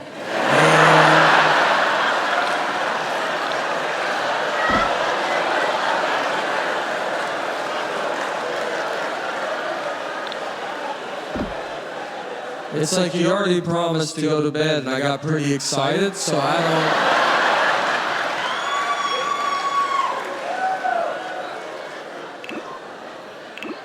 I think that's the hardest part of marriage. How do you say that nicely?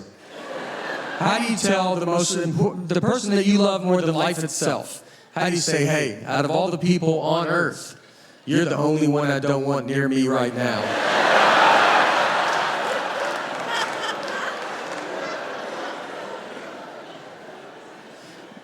There's a lot of stuff I'm not allowed to do near her as well. If I snore, she hits me with a closed fist. Those nudging days are long gone. Every birthday I have, she just tells me what she was going to buy me, never buys it. I've almost had some pretty awesome stuff.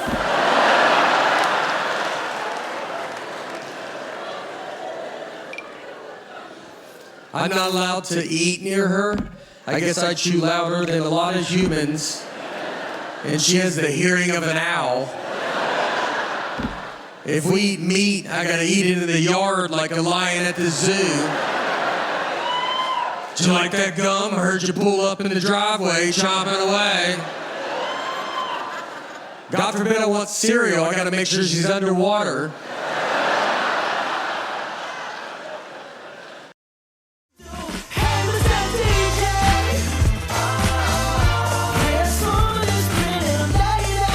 This is Hits 2026 featuring Bruno Mars, Raven Lene, Pink Panthers and Zara Larsson, Songbird and more. Listen now on Spotify. August was a bad month. Oh, first of all, August was the month that they recalled all that meat. Did you see this? I hope you know about this, because this is important. I'm watching CNN, I hear they're recalling all the meat. No! I went to Burger King just to check. I've heard a silly rumor. Could I have a double Whopper, please? They said we have no meat. Well, my arm went numb. I'm calling up neighbors. We have to pool our meat. Bring it over to my house. I have the walk-in freezer. I'll ration it out according to weight. I was horrified. I fell into a pit of dismay and grief, the likes of which you've never seen. I went to church. I lit a candle. Please, God, save the meat. The priest saw me and said, "You look worried, my son. It's the meat, Father. It's gone bad. Well, you don't exactly look like you're starving. Say 3 Hail Marys and go eat a vegetable. Now get out of here, you fat bastard."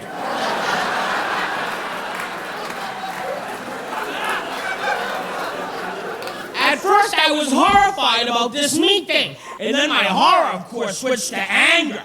At who fucked up the meat?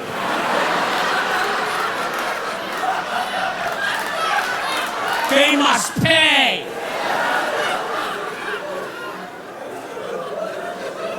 Because that was 25 million pounds of meat. I could have made a nice chili. You know when this bad meat thing happened? Nebraska. Now, Nebraska, you think, oh, fields of corn and nice people and good football games, and they fucked up the meat is what happened. Anybody here from Nebraska? We'll kick the shit out of you right now.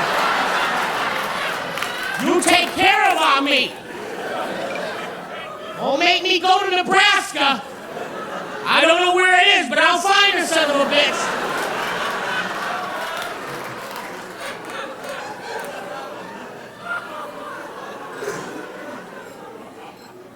So that horrified. Plus August, most of my bookings were in Florida. The ideal place to be in August. I don't do well in the heat, you wouldn't think. But I don't do well. I don't. At home I have an air conditioning. Oh, I have backup units.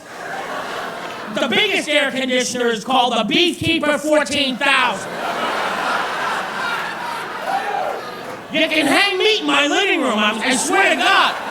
If they had hung the meat in my living room, that shit would have never gone bad.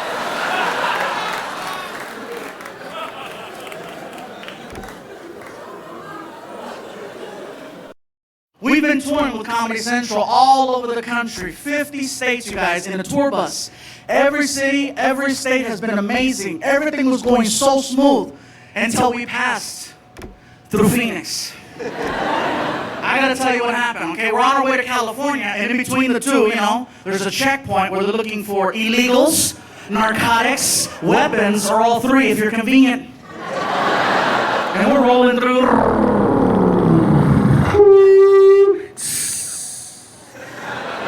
It's pretty good, huh? Anyway, I know I did a good bus because when I went, she's like this.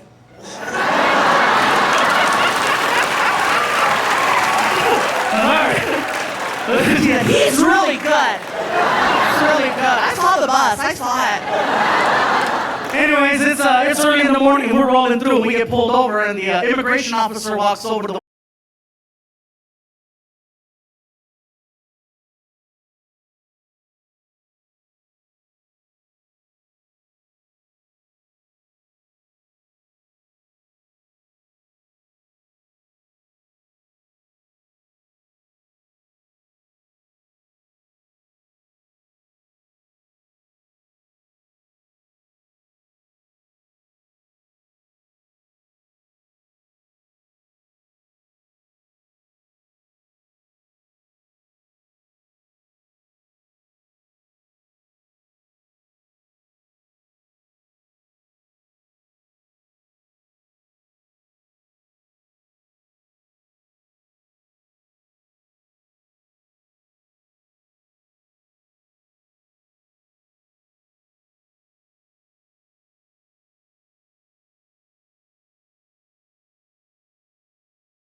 I'm touching a bus that has my name and my face to confirm. That's who we thought it was.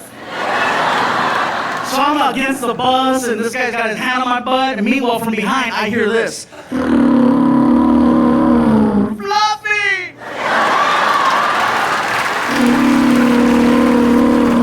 He's American! Damn!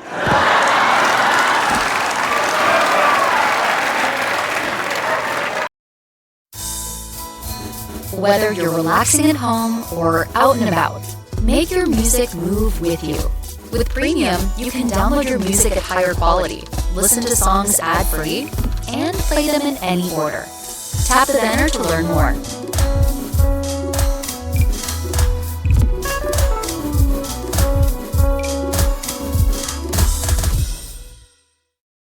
That's the wonderful thing about crazy people, you know, is that they just have unlimited currency. The things they say mean nothing to them, but they mean everything to me. I was once walking into Penn Station in New York. I was walking down 31st Street towards 8th Avenue. I'm walking down 31st, there's this woman standing at 8th and 31st. I have my little roller suitcase, you can all imagine. I'm walking towards her, she's smoking a cigarette that is not lit anymore. She's watching me walk, kind of scanning me up and down, as if she had Terminator vision. Where she could see little bits of data, like, little honky ass, and could read information. As I walked past her, she said this to me. I walked past her and she said, and I'm quoting, "Eat ass, suck a dick, and sell drugs."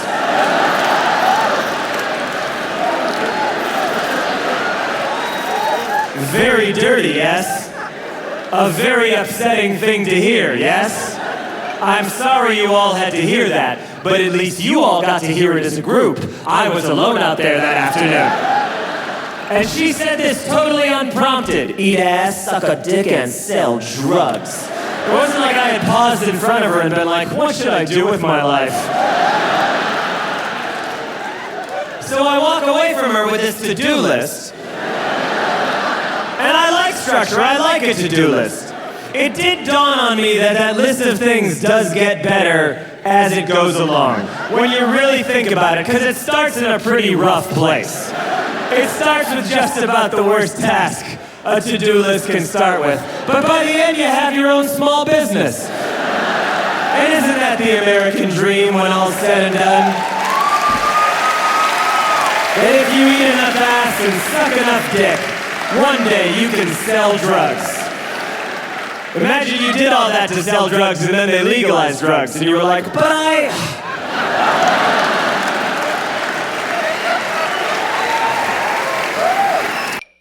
When I'm feeling good, I'm all pilled up. Yeah. Anyone else pilled up? Yeah, you gotta get pilled up. It's great.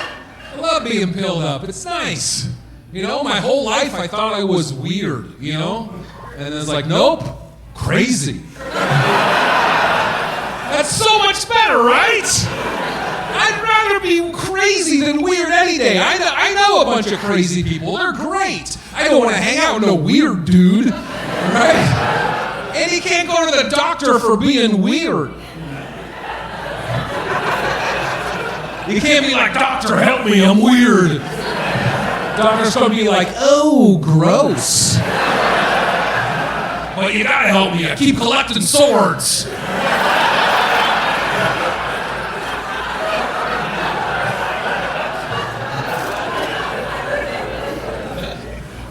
Feeling good.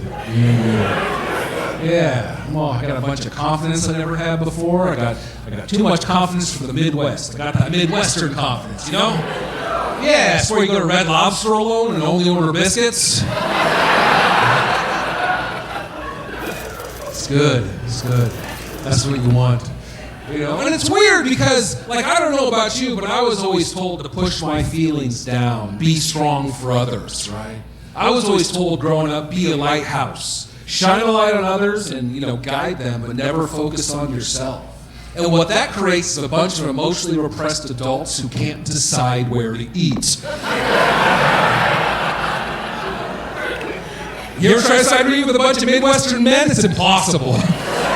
Just a bunch of dudes in a room avoiding eye contact going, I don't care. Like, you know, like, whatever's okay with you is fine. I'm sorry for being alive, you know.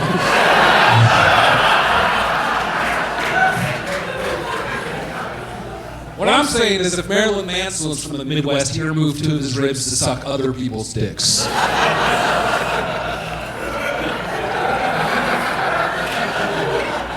Everyone get that? All right, some people don't. I don't know if it's dated or not, but it's all we talked about in high school. All right? Yeah, I removed his ribs. Yeah. But I guess the oral tradition is dying.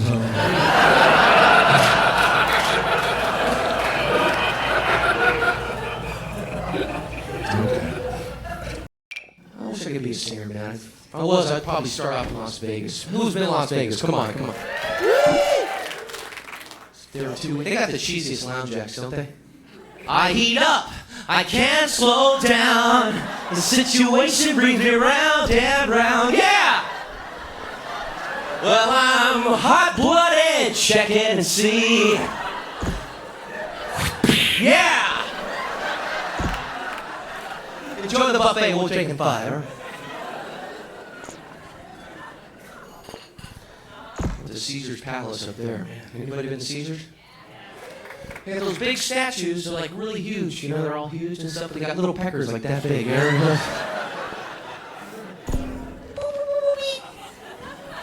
the statues look mean. I'm Hercules. I am Zeus. My little pee-pee, my little nut right there. Pitch pigeon can't even land on that. You know what I'm talking about? I can't do it.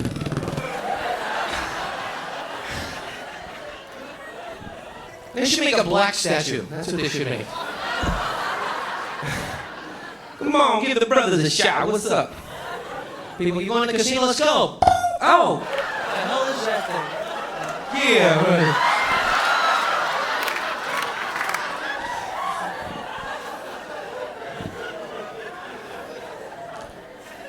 I don't know, man. I go Las Vegas. When I go there, for some reason, I get really horny. When I go, I'm horny. And sometimes they got these shows where the guys dress up in drag. You notice that? Like Lacage show. They look like women, but they're guys, and they still dress in drag when they leave the place. So you're trying to pick, hey, what's going on? What's up? I'm Pablo. Hey, man, what the hell are you looking at? I don't know, a chick with nuts. I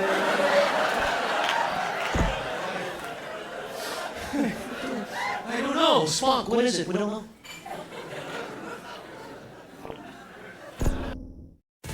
Enjoy more ways to save at Kroger, like low prices in every aisle. And you can clip and save more with digital coupons in the Kroger app. Plus, you can earn fuel points to save up to $1 per gallon at the pump. So it's always easy to save big. Get USDA Choice Boneless Beef Chuck Roast for $6.99 a pound with your digital coupon. Limit 5. Kroger.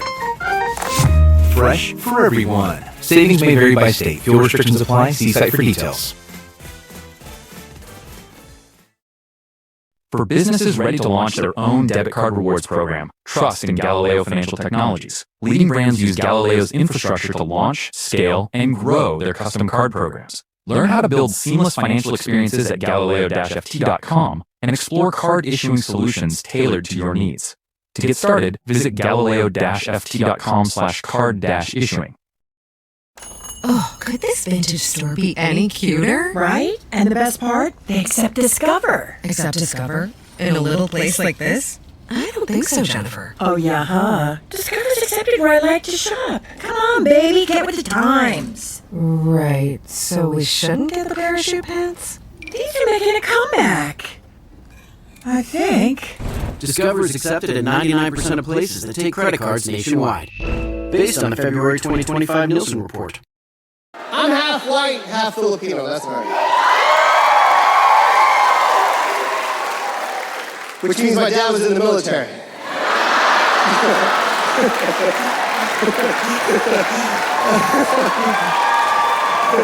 That's not even a joke. That's real shit. A lot of soldiers were fighting for this country. My dad was dating. I'm his Purple Heart. My dad would say borderline racist shit to me when I was a kid. Borderline racist shit, but I knew he was joking. It's my dad. Just sitting at the dinner table like, no, I married your mom, right? I'm like, why? Because I love Chinese food.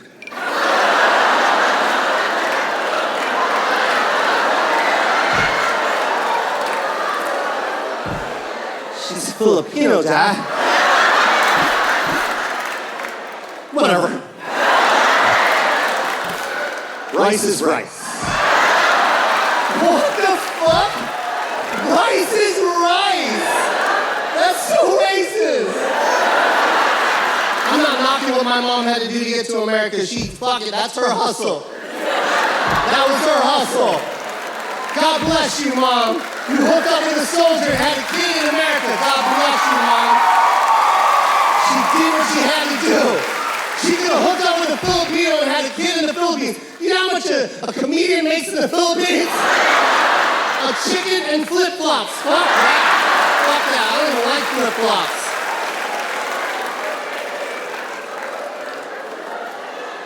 My mom was the shit. My mom and dad divorced when I was like 10, 11 years old. My mom had to raise us on her own. She did that shit on her own. Tough as shit. Sometimes a little too tough. Like it's borderline illegal, but it sucked. She never took us to the doctor. My mom never took us to the doctor. My mom raised us like we were still in the Philippines. She tried to cure everything at home. Like a real Filipino woman. He had to die to go to the hospital. Shit. My mom cured everything with Vicks Vapor Rub. Vicks Vapor Rub. I should have died 9 times when I was a kid. That's abuse. There's one time I thought I had pneumonia. I go, Mom, I think I have pneumonia. She goes, I'll put extra Vicks on your body, Joseph. Just rub it everywhere, Joseph. Rub it on the bottom of the foot. And then put a sock on the foot. And then the pneumonia will come out of the foot, Joseph. I'm just smothered in fucking Vicks. I should have called the cops. One time I was so sick, I swear to God, true story, I go, Mom, I don't feel good. I can't sleep. I can't sleep, Mom. My mom took a finger and stuck it in Vicks and rubbed it on top of my eyelids. On top of my eyelids! That shit burns so bad, Mom, it burns! I can't open my eyes! My mom goes, well, then you can see. Good night, Joseph.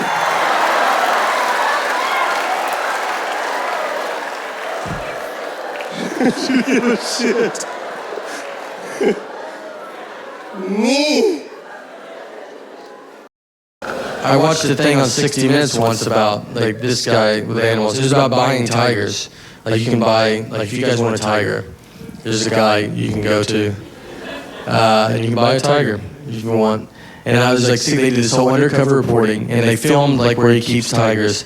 And then, they like asked him afterwards, like, hey, do you think it's too easy to buy a tiger in this country? And he was like, yeah, sadly it is. And that was like my favorite part, you know? I was like, that's why America's the best. I didn't even know you could buy tigers. I would have been embarrassed to ask. And then I watched this, and I was like, I don't even have to jump through hoops if I want to buy a tiger. It's not an all-day thing, it's an hour. I'll be right back with our tiger. And everybody wants to get rid of guns. You know, like guns are the problem. But what makes me nervous is like you take away guns from people, those are the exact same people that will buy tigers. That's going to be a much bigger problem, all right? You're probably going to be like, look, here's your gun back. They'll be like, no, I'm good. My tiger is way better than my gun. My gun missed all the time. My tiger rarely misses. Even if he does miss, it's just for a second. It's never long. Like if a guy dodges a tiger and he's like, your dumb tiger missed, it's like, well, he did not. He's right behind you now. And he is furious. So, you know that saying like guns don't kill people, people kill people? The new saying will just be like, these tigers are killing people. I don't know. It won't be a good saying. They'll just be asking, like, do you know where your tiger's at by any chance? Do you have any idea? You don't know? That's all right. That's a big problem.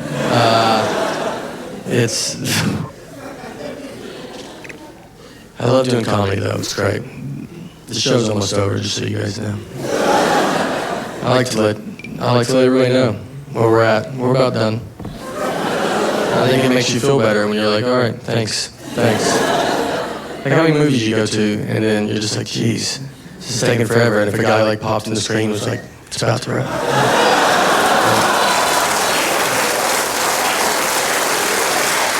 I have 2 more seconds. And you're like, thanks, man, that was, Enjoy more ways to save at Kroger, like low prices in every aisle. And you can clip and save more with digital coupons in the Kroger app. Plus, you can earn fuel points to save up to $1 per gallon at the pump. So it's always easy to save big. Get USDA Choice Boneless Beef Chuck Roast for $6.99 a pound with your digital coupon. Limit 5. Kroger. Fresh for everyone. Savings may vary by state. Fuel restrictions apply. See site for details.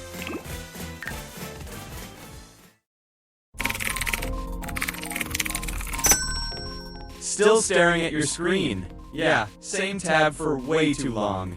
Take a quick break and get something for free. With TikTok/and-free, pick items, share a link, and watch the price drop to 0. No checkout stress, no payment, no shipping fee. Download TikTok, search /free, and start slashing now. I tried that Atkins diet. And they lie to you on the Atkins. They say, oh, after a week, you won't have any carb cravings. No! After a week, I was hallucinating. Every time the doorbell rang, I thought it was Pizza Hut coming to save me. That must be them. I had some carb cravings. When you drive by a bakery and you jump out of a moving vehicle, that's a craving. I had horrible nightmares on that low-carb diet. I dreamt Dr. Phil was outside my house.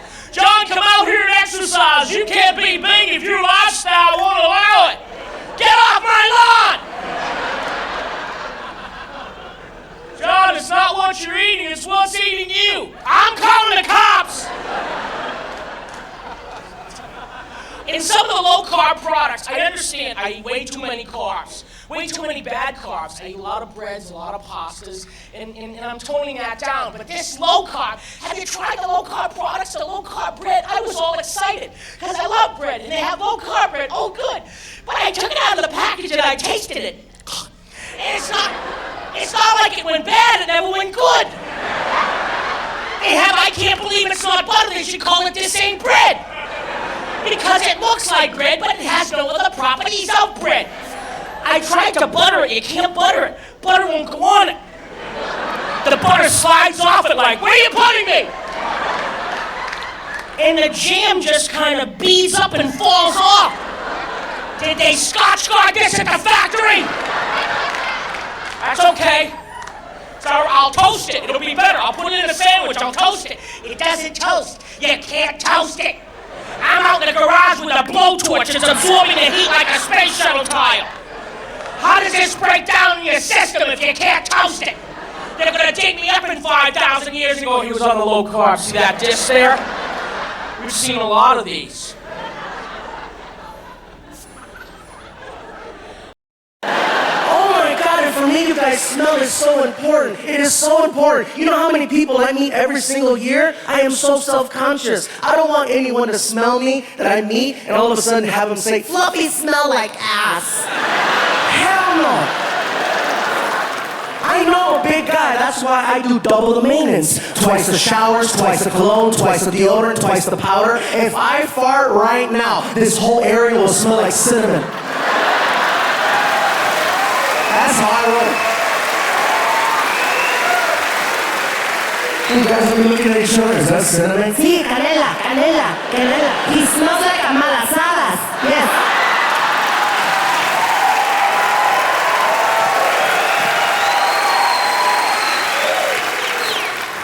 What's a malasadas? It's a ball of dough with good stuff in it wrapped in cinnamon. Tastes delicious. Anyway.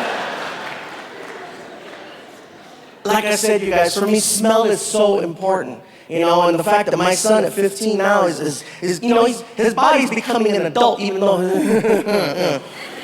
know, and I try to tell him, and he always forgets and blah, blah, blah, and it wasn't until his PE teacher called us up and told us that what he was doing is he's leaving his PE shirt in the locker over the weekend instead of bringing it home to wash. And so that shirt just broils and simmers in those kid juices. And then on Monday when he puts it on, it's all hard and yellow and just, you know, nasty. And they told us, your son is smelly. And I'm like, oh, hell no. I took his ass to the store and I bought him a 10-pack of that Right Guard gel with a little click on the bottom. And I showed him, Frankie, look.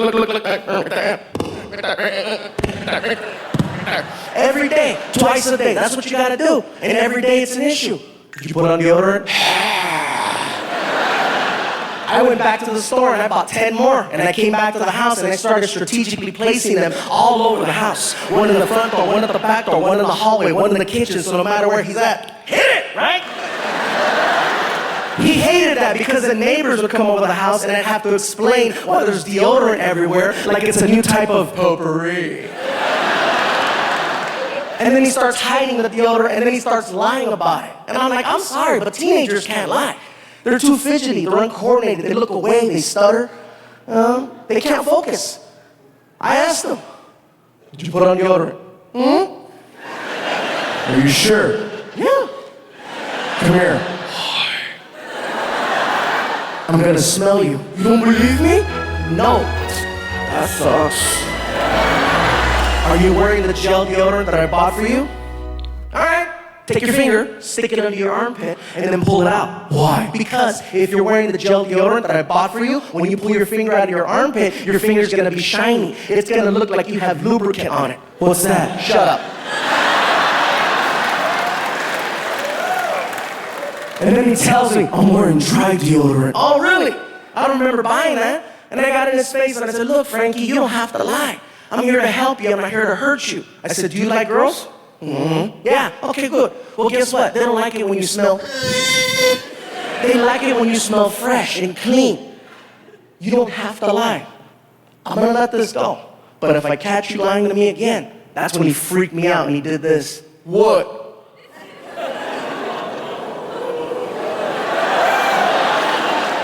In my head, I heard, are you ready? Are you ready? Let's get it on.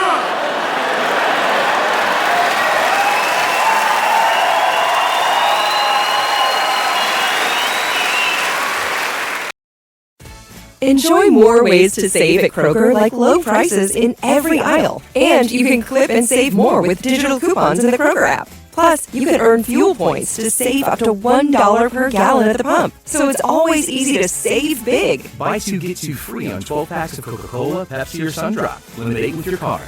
Kroger. Fresh for everyone. Savings may vary by state. Fuel restrictions apply. See site for details. Take a deep dive into the lives of the people who shape the way we eat on Culinary Characters Unlocked, hosted by me, David Page, Emmy Award-winning journalist and creator of Diners, Drive-Ins, and Dives. I talk with Michelin star chefs, James Beard Award winners, rising stars, and local standouts about the creativity, grit, and passion that create unforgettable meals. Follow and watch Culinary Characters Unlocked on Spotify.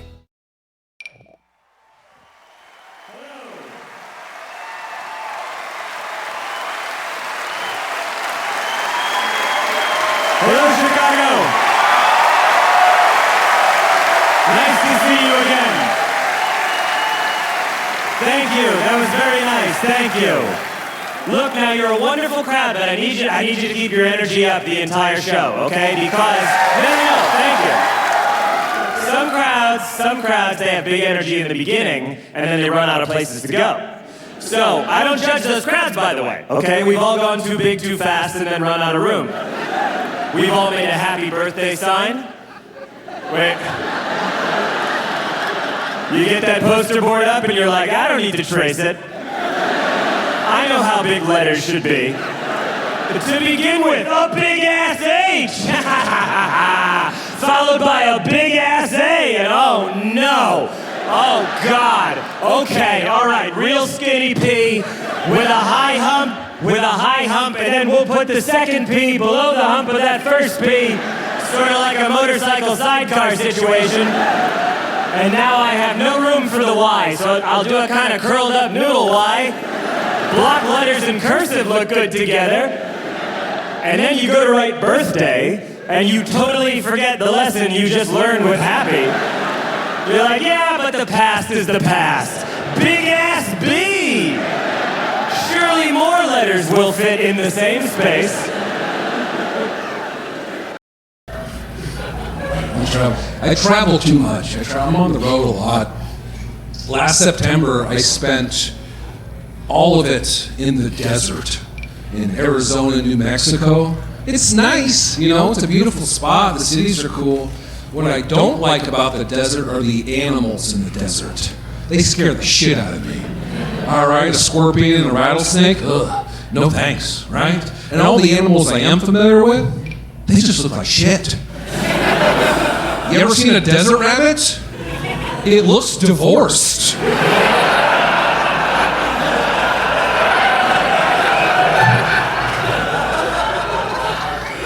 Right? It's like, why does it look like that? Well, it makes all those meals on a hot plate down at the hotel, you know?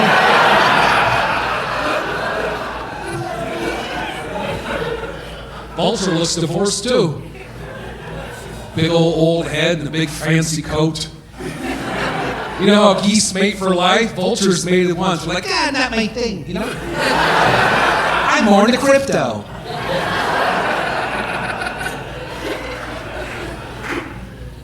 turtle lives in its car. That's it. That's the whole joke. I'm not working on that.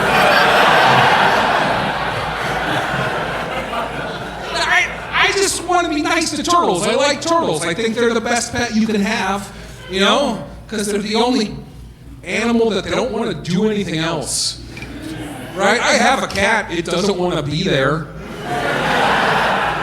But what is a turtle going to do? Be in a different terrarium, eating a different leaf? Who gives a shit? I've never met a turtle with a dream. Plus, when a turtle dies, you can just skip it across the lake. All right. That's fine. Yeah, some people don't like that. I get it, but I didn't hurt the turtle. It was already dead. Also, it asked me to do that. My good friend the turtle was dying. I went to his deathbed, and it was like, Zach, come here. I got something to ask you. I was like, anything for you, turtle, my friend. And they're like, can you make me fast once? I was like, yeah, no problem.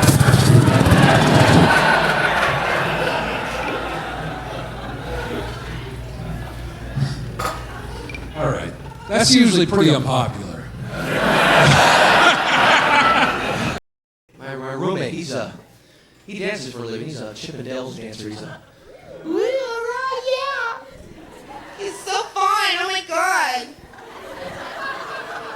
Guy has a body like a rock. All right, I'm big, good looking. I shave my huevos. All right. Squeaky goo goo kiki goo. Here I go. Swear, I caught him doing that too. Guess that's part of the job. Gotta shave my Caught him in the morning when I woke up when the door was open. He's right there in my bathroom. Shaving this, thing. And, over the sink, for crying out loud, my toothbrush is in there, freaks me out. I asked him, I go, man, why do you do that? Why do you shave your ears? Because, let me tell you, okay? I'll be dancing, like this, and the G-string gets caught and tangled in the hairs. And, they pull the dollars out and it pinches, you know what I'm saying? And, yeah, you know what I'm saying? Yeah, it happens to me, too. All right.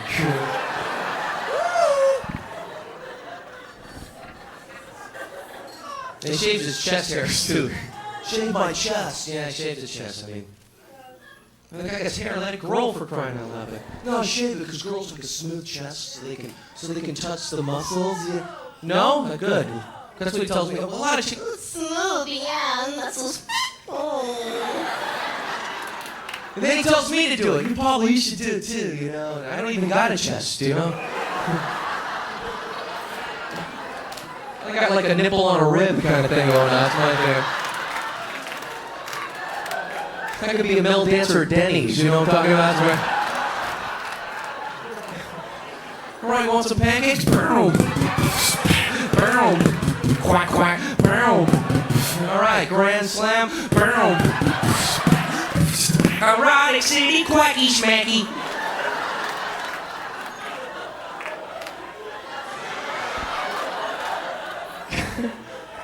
More water, table 9. Boom.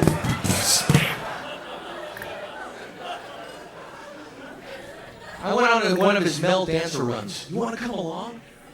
I'm like, yeah, okay, let's go. Can I play the siren? It's like a ride along. We went to Irvine, and we went to the Marriott. In the Marriott, there was a bachelorette party going on. And he dresses up as a police officer. Any women familiar with that? He dresses up as a cop. And he looks like a cop. And the girl will be opening up her presents. A little bachelorette goes, Oh my god, thanks. and he'll come in. Hello, is Amy here? And they freak out. Oh my god. Oh my god. What's going on? Oh my god. Cheryl, come here. The cops are here. Yeah, do you own a blue Camaro? Yeah, I'm gonna have to give you a ticket. Oh my god. Boom. Boom. Quack, quack. Boom. Oh my god. I'm holding the radio. Yeah, do it, go! What an idiot.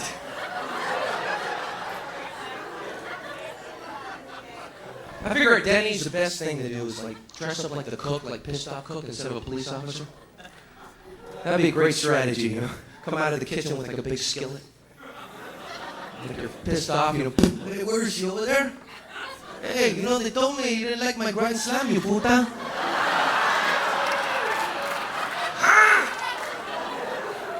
They'd be freaking out. Oh my God. Oh my God. Frida, you do. Oh my God, no. It's Grand Slam, no offense, but it's supposed to come with sausage. There's no sausage. Where's the sausage? Oh yeah, let me go get it. Bow. Bow. Quack, quack. Bow. Oh my God, sausage! Oh my God, he shaves his huevos. Oh my God. Cochino. It's a great crowd tonight, man. I don't know how my mom did it, you know what I mean? My mom's amazing, you know what I mean? She had 2 kids that were living at home at the time when she was, when she was single, and she raised both of us really well. She was amazing. She became the mother and the father. And the reason why I tell you that is because she reminded us every fucking day. There wasn't a day that my mom didn't tell us that. Just me and my sister just playing in the room, playing around, and then my mom would just come into the room and go, I just want you kids to know one thing. I'm the mother and the father. I bring home the bacon and I cook that motherfucker too.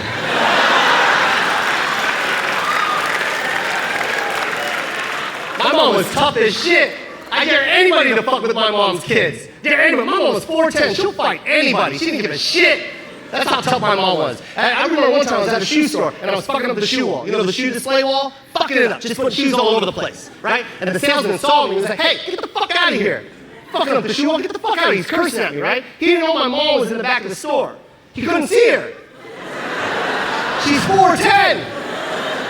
My mom popped around the corner. She was like, hey, who are you talking to? You don't talk to my children like that. Who are you, huh? I want to speak to the manager.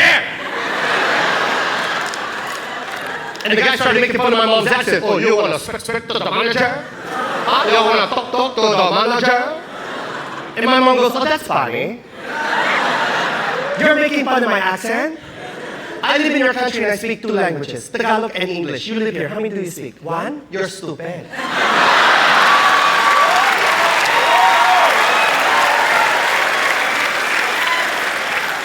So the guy started cursing at my mom, right? He's like, you know what? I don't need to hear this shit. Get the fuck out of my store. Take your kid and get the fuck out of my store, right? So my mom started cursing back, right? I've seen my mom curse before, but we never seen her get into a curse fight. And when you curse, certain words go together. But my mom takes whatever curse word she knows and throws them at you. He's like, get the fuck out of my store. My mom goes, oh yeah? You son of a shit. Fuck your pussy has a dick with a shit in it, and your pussy has a mother shit in it. Fuck your pussy, yeah?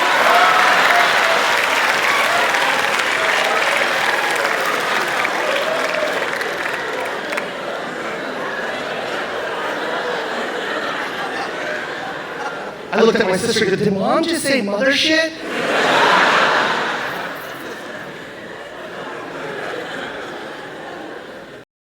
They say the recipe for Sprite is lemon and lime, but I tried to make it at home. There's more to it than that. Want some more homemade Sprite?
Where you go, we were poor, but we never knew it. I was certain of it. And I was not happy about it. Periodically, I would say, hey, just want you to know that I know we're poor. So, I can't do anything with a house anyways. I've lived on the road, half of my life. When I bought the house in Vegas, the first week I put the dishes outside for room service. Home Depot. I went to Home Depot. First of all, you could die in there, they never find you. Second of all, I realized everything here needs assembly and started to hyperventilate and had to wait in a car. I can't work on anything in the house. If you can do home improvements, if you can do repairs, that's craft, that's God-given talent. I shouldn't do it. I just know I shouldn't do it. If something goes wrong, I call. It made a spark. I'm leaving now. Call me when it doesn't do that anymore. But I didn't have to worry about anything in Pennsylvania because I had my interior decorator to take care of the house for me. She's gonna decorate it. She's gonna shop for the furniture. She's dragged me to 80 furniture stores. I've lived there 18 months. We're still going to furniture stores. I almost killed one furniture guy. I said, I'll take this couch. We'll order it for you. It'll take 14 weeks. It's right here. Help me get it in the truck. No, this is our floor model. If we give you this, people won't know what we have. Yeah, but you don't have it, so help me get it in the truck. I went to one furniture store. I heard angels. Ha, ha, ha. Lazy boy. Yeah, my furniture's in there. It has my name on it. My sister brings stuff over every day that I'm off the road to decorate the house. She brought over a chestnut roasting pan. It's from the 18th century. Wow. That's great. I was walking around the kitchen the other day going, where's my chestnut roasting pan? I said, well, I guess I'll go get some chestnuts. She said, no, it's just to hang up on the wall. No! You paid $250 for that! Out of my money! I'm roasting chestnuts and I don't care if I burn the house down! I'm originally from Boston, as I said, and I have an autographed shirt of Larry Bird in my kitchen. I come back from the road, and it's been taken down and replaced with a picture of a giant pear.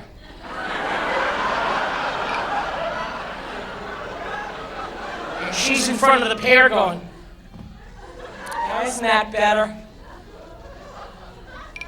And I don't want to hurt anybody's feelings. Why the giant pear? Was I eating a pear one day and going, this pear is so good. I wish I had something to remind me of it for the rest of my life. And then I asked her, I said, where's my Larry Bird shirt? Oh, I put that away. Where? She has a bad memory.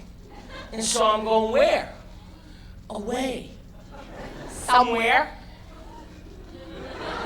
And she does that with a lot of my stuff. She puts it away. So on my days off from the road, I walk around the house looking for all my stuff that's gone away. Why does everything I love go away? And the neighbors see me wandering around the house. Look at that poor little man. He wanders and he's so sad. They can see me because there's no blinds in the house.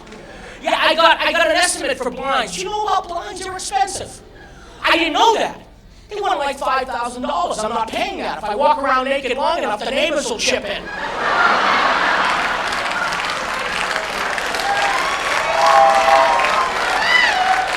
How are you, Mr. and Mrs. Lipinski? My family ruined Thanksgiving for me. My first Thanksgiving in the house, I was going to host it. I never hosted Thanksgiving. I was going to have it catered. I wanted it to be done really nice. They said, no, you always take us to restaurants. We're going to cater it for you. We'll bring you food. There's 10 of us. My sister brings a 12-pound turkey. Grace did not go the way I would have liked it to.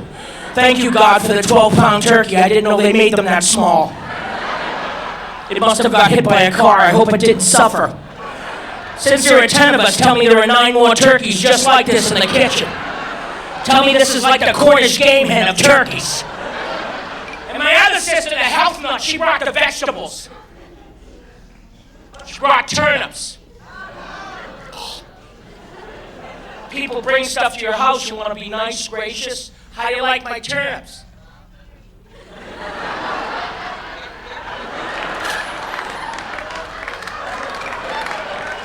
I don't think you're supposed to eat these. These suck with butter on them. And nothing sucks with butter on them. Turnips are a horrible vegetable and they show up during the holidays. Nobody cooks turnips on a weekly basis. What is with the turnip? First of all, you can't cook it. You can't cut it with any knife in the kitchen. You have to bounce it off the concrete for an hour to soften it up. Then you have to boil it for 8 hours. If it's that difficult, the turnip doesn't want to be eaten. Turnips are a root vegetable. They grow in the ground. That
Indians robbing a bank.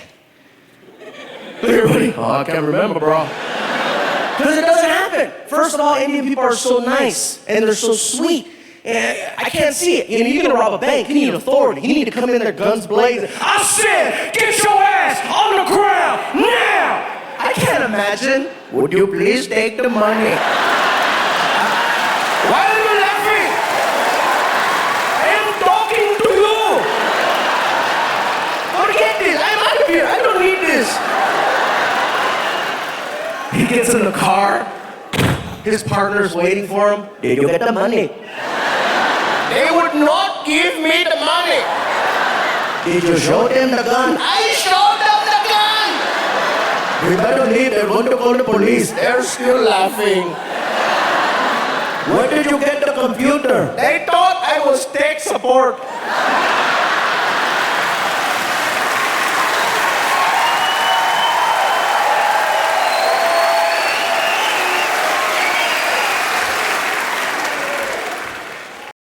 I'm allowed to make fun of my wife. I asked her, and she said yes. I've been married for about 3.5 years now, and I was going out on tour, and, thank you very much. And I love and respect my wife very much. So I said to her, hey, we've been married for 3.5 years, and she knew that. I said, do you mind if I still make fun of you on stage? And my wife said, she goes, yeah, you can make fun of me. You can make fun of me, but just don't say that I'm a bitch and that you don't like me. I was like, whoa, the bar is so much lower than I ever imagined. That's it? Also, I wouldn't say that. What kind of show would that even be? Hello!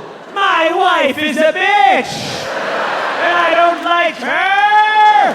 That's like a support group for men in crisis with keynote speakers John Voight and Alec Baldwin.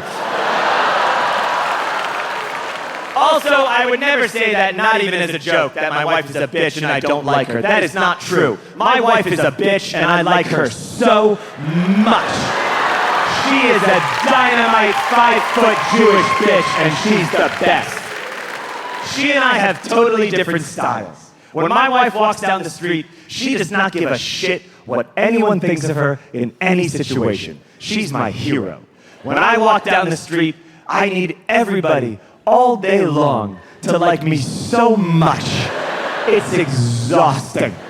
My wife said that walking around with me is like walking around with someone who's running for mayor of nothing.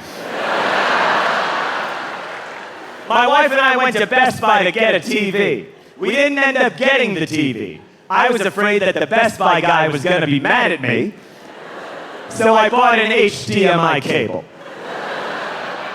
And I go up to the register with Anna, my wife's name's Anna, she's standing next to me. I hand the guy the HDMI cable, he takes it, he scans it, and he says, do you have a Best Buy rewards card? And I said, no, I wish!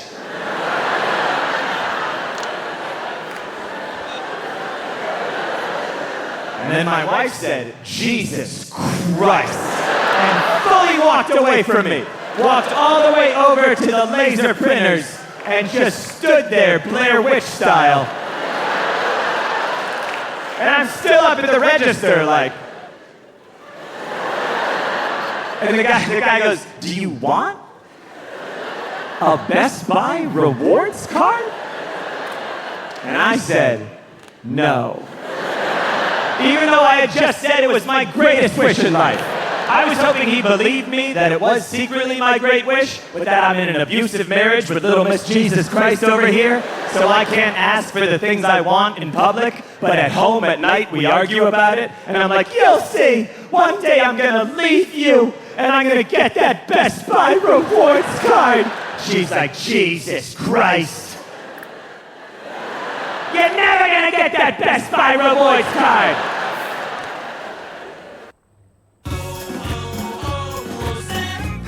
Hi, I'm Chef Franklin Becker. You know.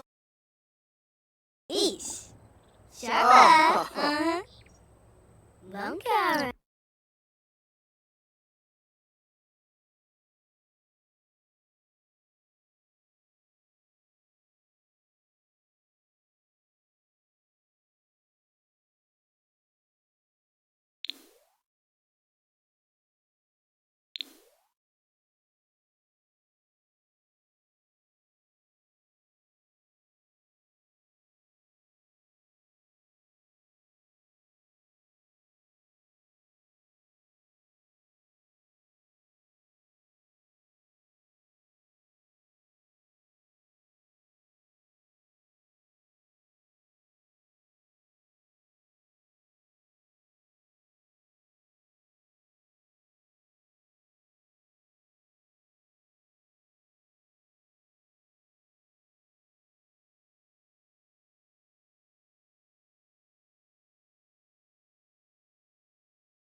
Oh?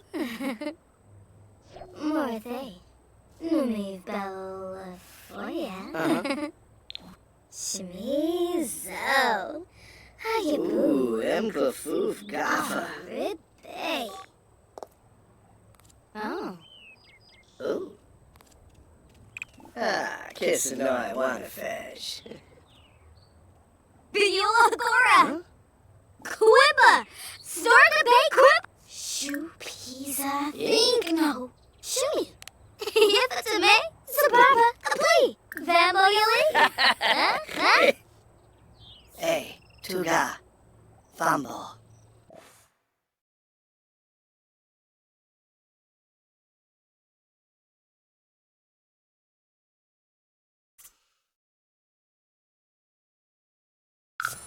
Oh, nay?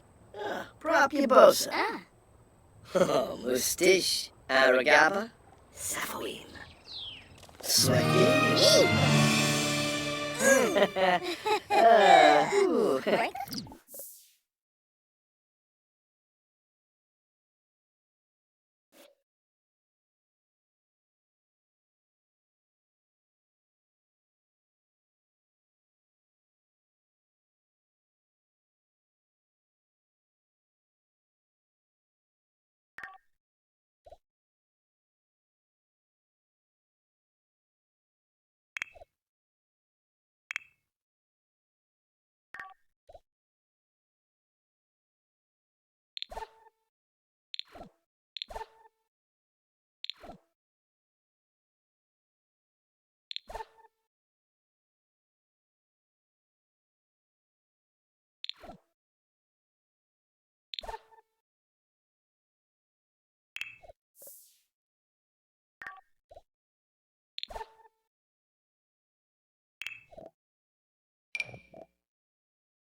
Muscat Treeb. Yaffle Babgar. Shabini Jabbin. The skin on the cell. Holy no. Kiss up. So easy, ahoy. Oh.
pop the cork. I keep it gangsta, how y'all London talk. I get it. You know,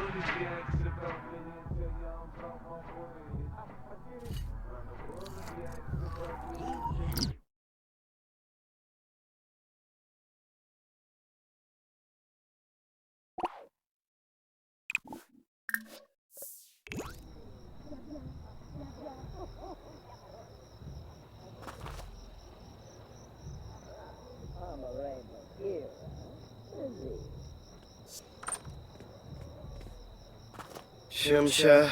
Oh.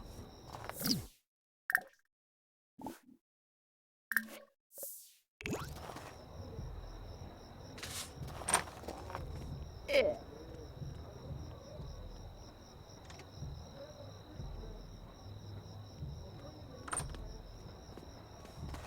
Dabki. Barish.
Yeftime Abasani.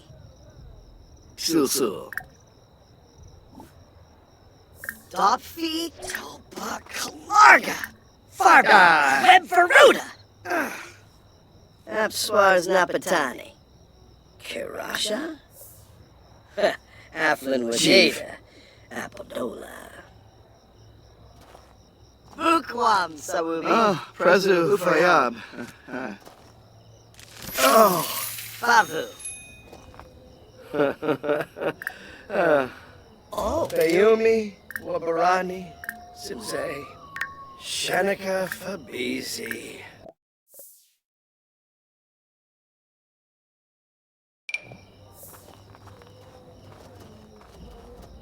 Flen Favantu. Ah, Prezu. Turu.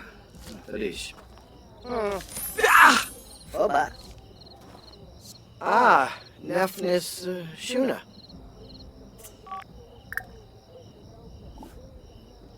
Oh. Uh-huh. I Zirg Bumkaro. Some BC was Sabu Shusha. Oh.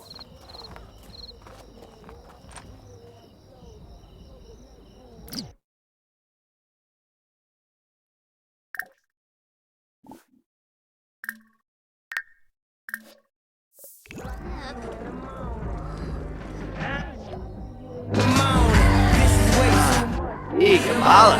No one man should have all that power. Thinking I just count the hours. Stop tripping off the power.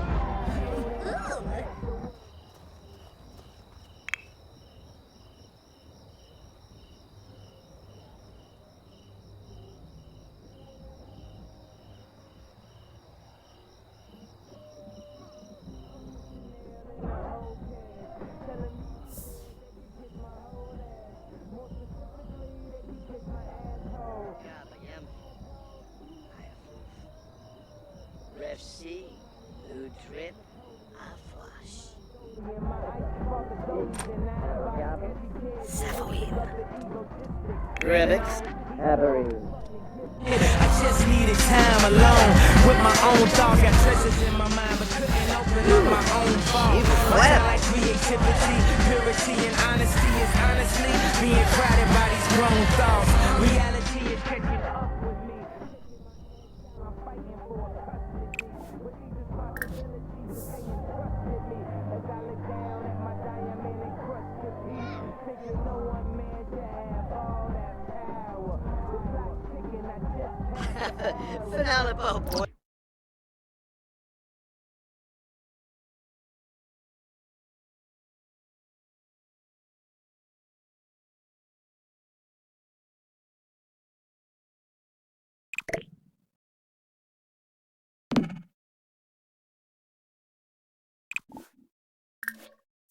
Best.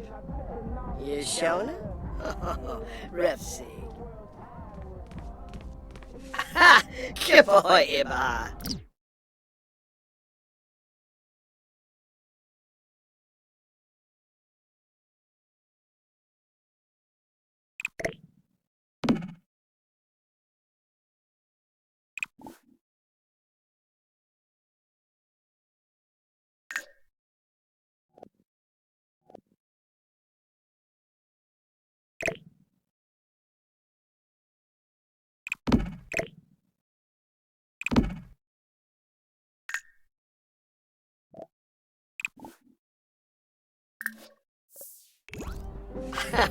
Finale Wisp.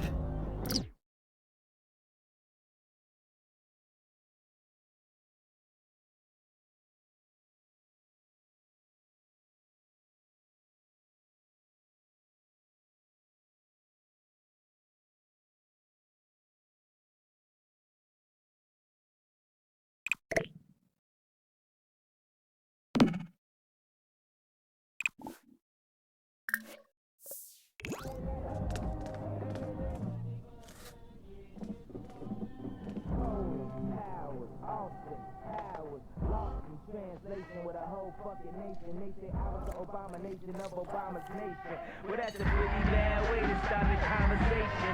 At the end of the day, god damn it, I'm killing this shit. I know damn well y'all feeling this shit. I don't need your pussy, bitch, I'm on my own dick. I ain't got a power trip. Who you going home with? How you doing? I'm surviving. I was drinking earlier. Now I'm driving. What a bad bitches, huh? Where you hiding? I got the power, make your life so exciting.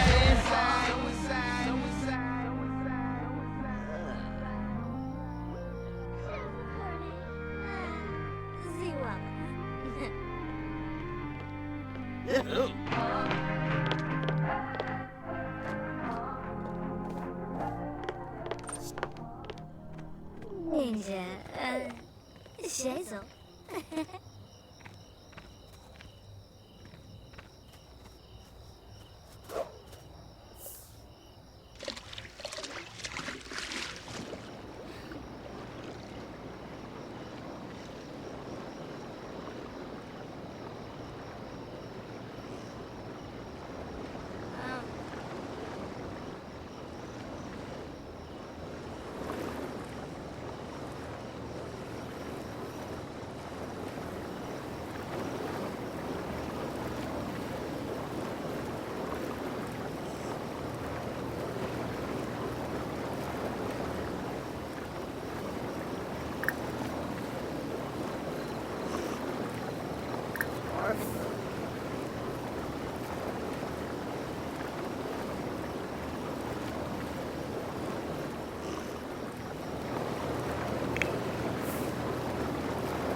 ？What's up, Dip?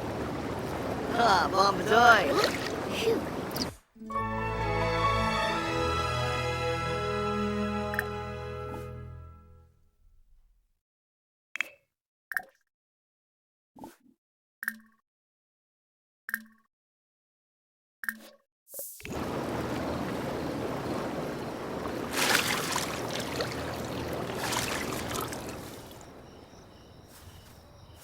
Elfin! Escanor! Ooh. Shmizo. Ayabu. Umfra. Number of your voice. Nobari. Zashimo. So. Chabe. Uribia. Ooh. So.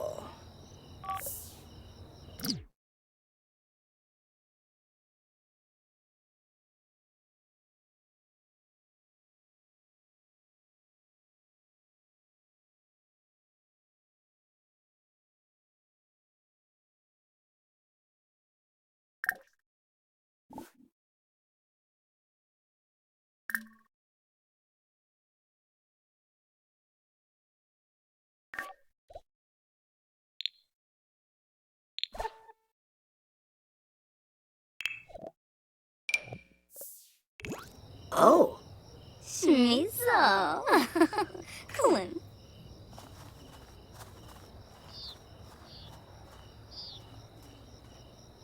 Ref C. Who drip?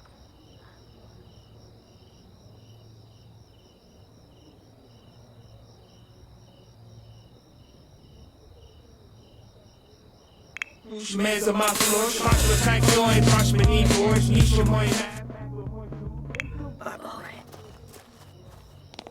Wanji Hanerba. Claspayero. Huh?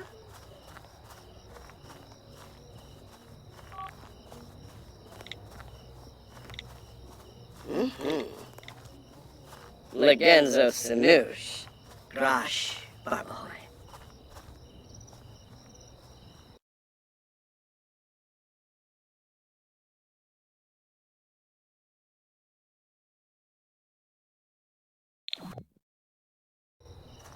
Dorve Cueva.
Elfin Obero.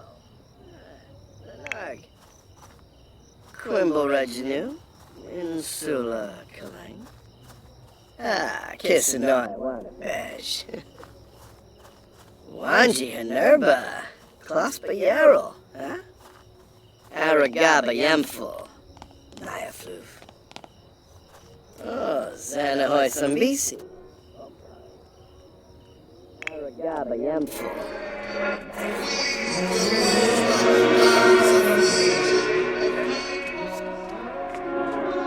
Legenzo Sanoosh.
Umfra Nebehana.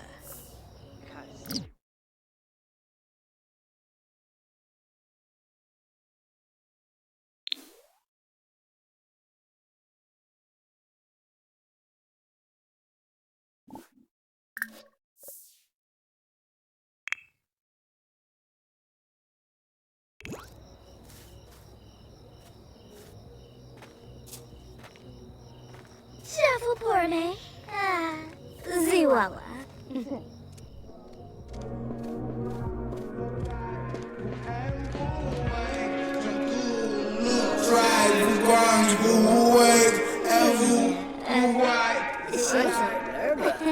Claspayero.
Ibarra? Quick towel.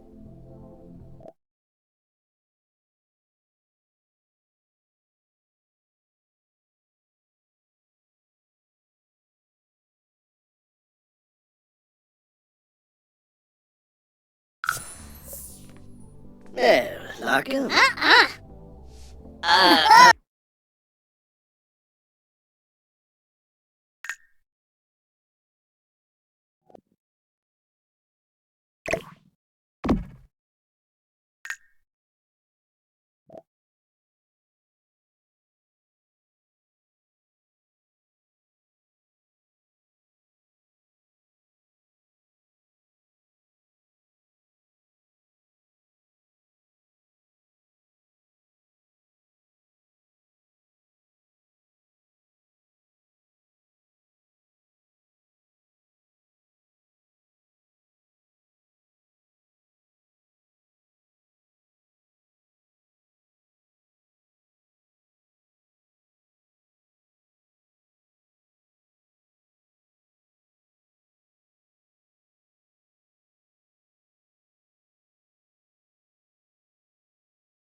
a bomb while I shoot to mine.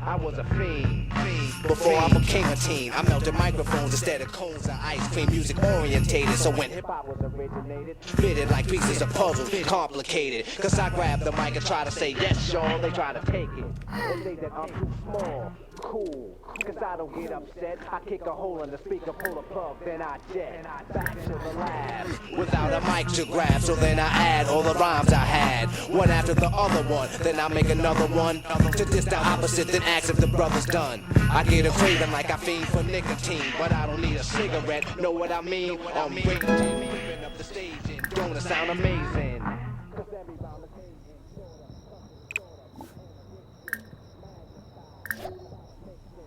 Vocabulary and verses just stuck in. The mic is a Drano, volcanoes erupting, rhymes overflowing, gradually growing. Everything is written in the code so it can coincide. My thoughts to God. 48 tracks to slide, the invincible microphone fiend rock him. Spread the word, cause I'm N-E-F-F-E-C-T, a smooth operator operating correctly. But back to the problem, I got a habit, you can't solve it. Silly rabbit, the prescription is a hypertone. That's heroin, I fiend for a microphone like heroin. Soon as the bass kicks, I need a fix. Give me a stage and a mic and a mix, and I'll put you in a mood. Or is it a state of unawareness? Beware, it's the reanimator. A menace to a microphone, a lethal weapon or assassinator. If the people ain't stepping, you'll see a part of me that you never seen. When I'm fiending for a microphone, I'm the microphone fiend. After 12, I'm worse than the Kremlin. Feed me hip-hop and I start trembling. The thrill of suspense is intense, you're horrified. But this ain't the cinemas or tales from the dark side. By any means necessary, this is what has to be done. Make way, cause here I come. My DJ cuts material. It's a mark that I bust, and he might get hand to me. It's inherited, it runs in the family. I wrote the rhyme that broke the bull's back. If that don't slow him up, I carry a full pack. Now I don't wanna have to let off. You should have kept off. You didn't keep the stage warm. Step off, ladies and gentlemen. You're about to see a pastime hobby about to be taken to the maximum. I can't relax, see, I'm hype as a hypochondriac, cause the rap be one hell of an antidote. Something you can't smoke more than dope. You try to move away, but you can't. You broke more than cracked up. You should have backed up. But those that act up need to be more than smacked up. Any entertainer, I got a torch to chain, but one-on-one, and I'm the remainder. So close your eyes and hold your breath, and I'ma hit you with the blow of death. Before you go, you remember your scene. The fiend of a microphone, I'm the microphone fiend. The microphone fiend, the microphone fiend. The microphone fiend. The microphone fiend.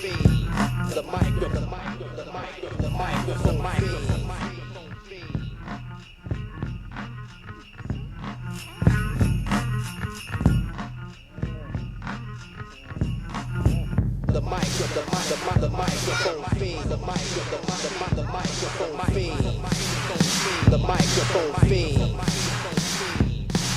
The microphone fiend. The microphone fiend. The microphone fiend. The microphone fiend.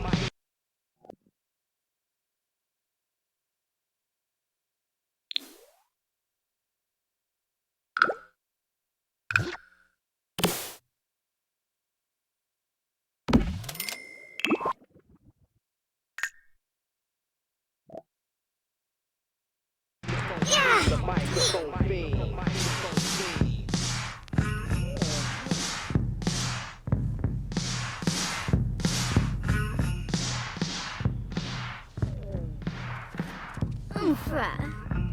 Number of you.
Sula. Arab rep Shanib.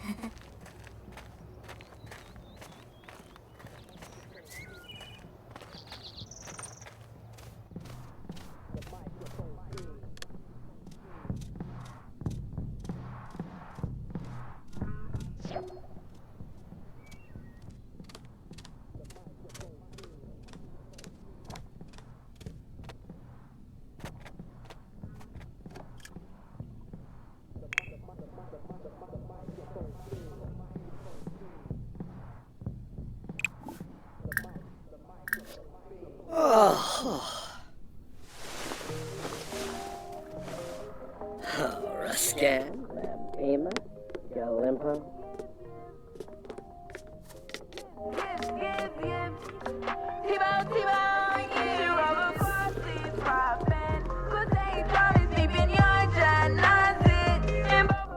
We was hopping, so bumping. Pomero floppy, come across it, it fropping. He used to fever, Jaju Raza, cross him. My plugger teaser, switching signs, I ripped him. Menleys a TV, bristle, be by that profit.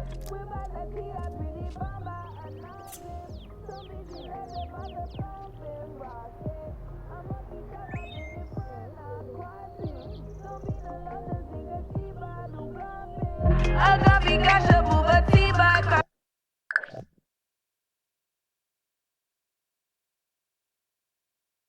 Cross him, she rubber quasi popping.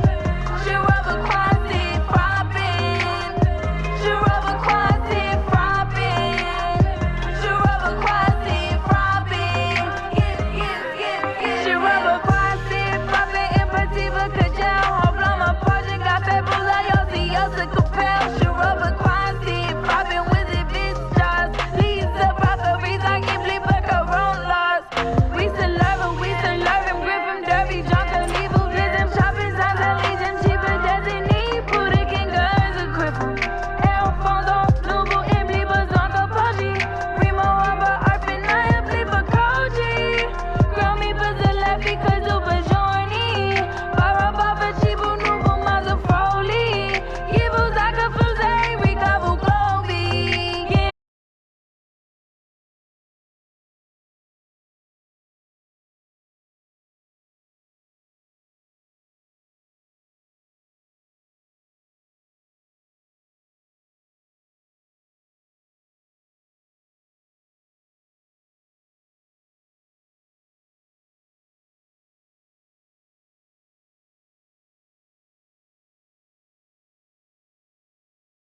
Bitch with no feelings.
Display some Gamespros.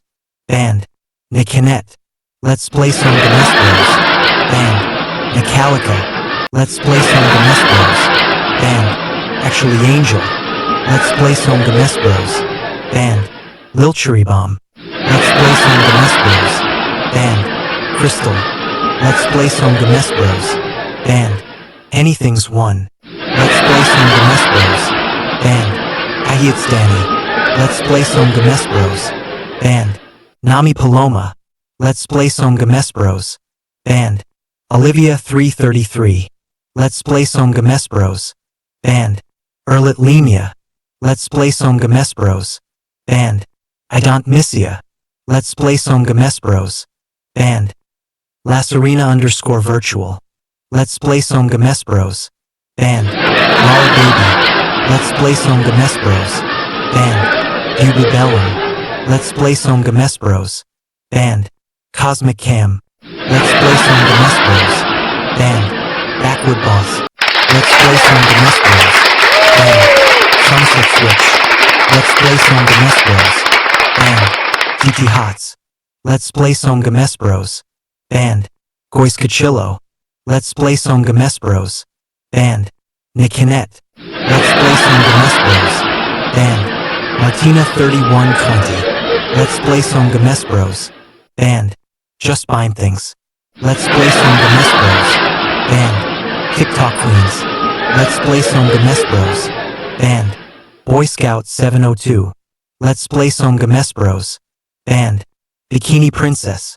Let's play some Gamespros. Band. Litlam 1 Shale. Let's play some Gamespros. Band. Hillary Only. Let's play some Gamespros. Band. Lux Vongloss. Let's play some Gamespros. Band. Meow Meow. Let's play some Gamespros. Band. Miss Fragile for you. Send a message. Chat.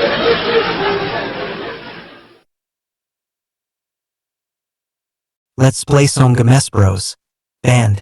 Erlet Lemia. Let's play some Gamespros. Band. I don't miss ya. Let's play some Gamespros. Band. Band. Lasarina_virtual.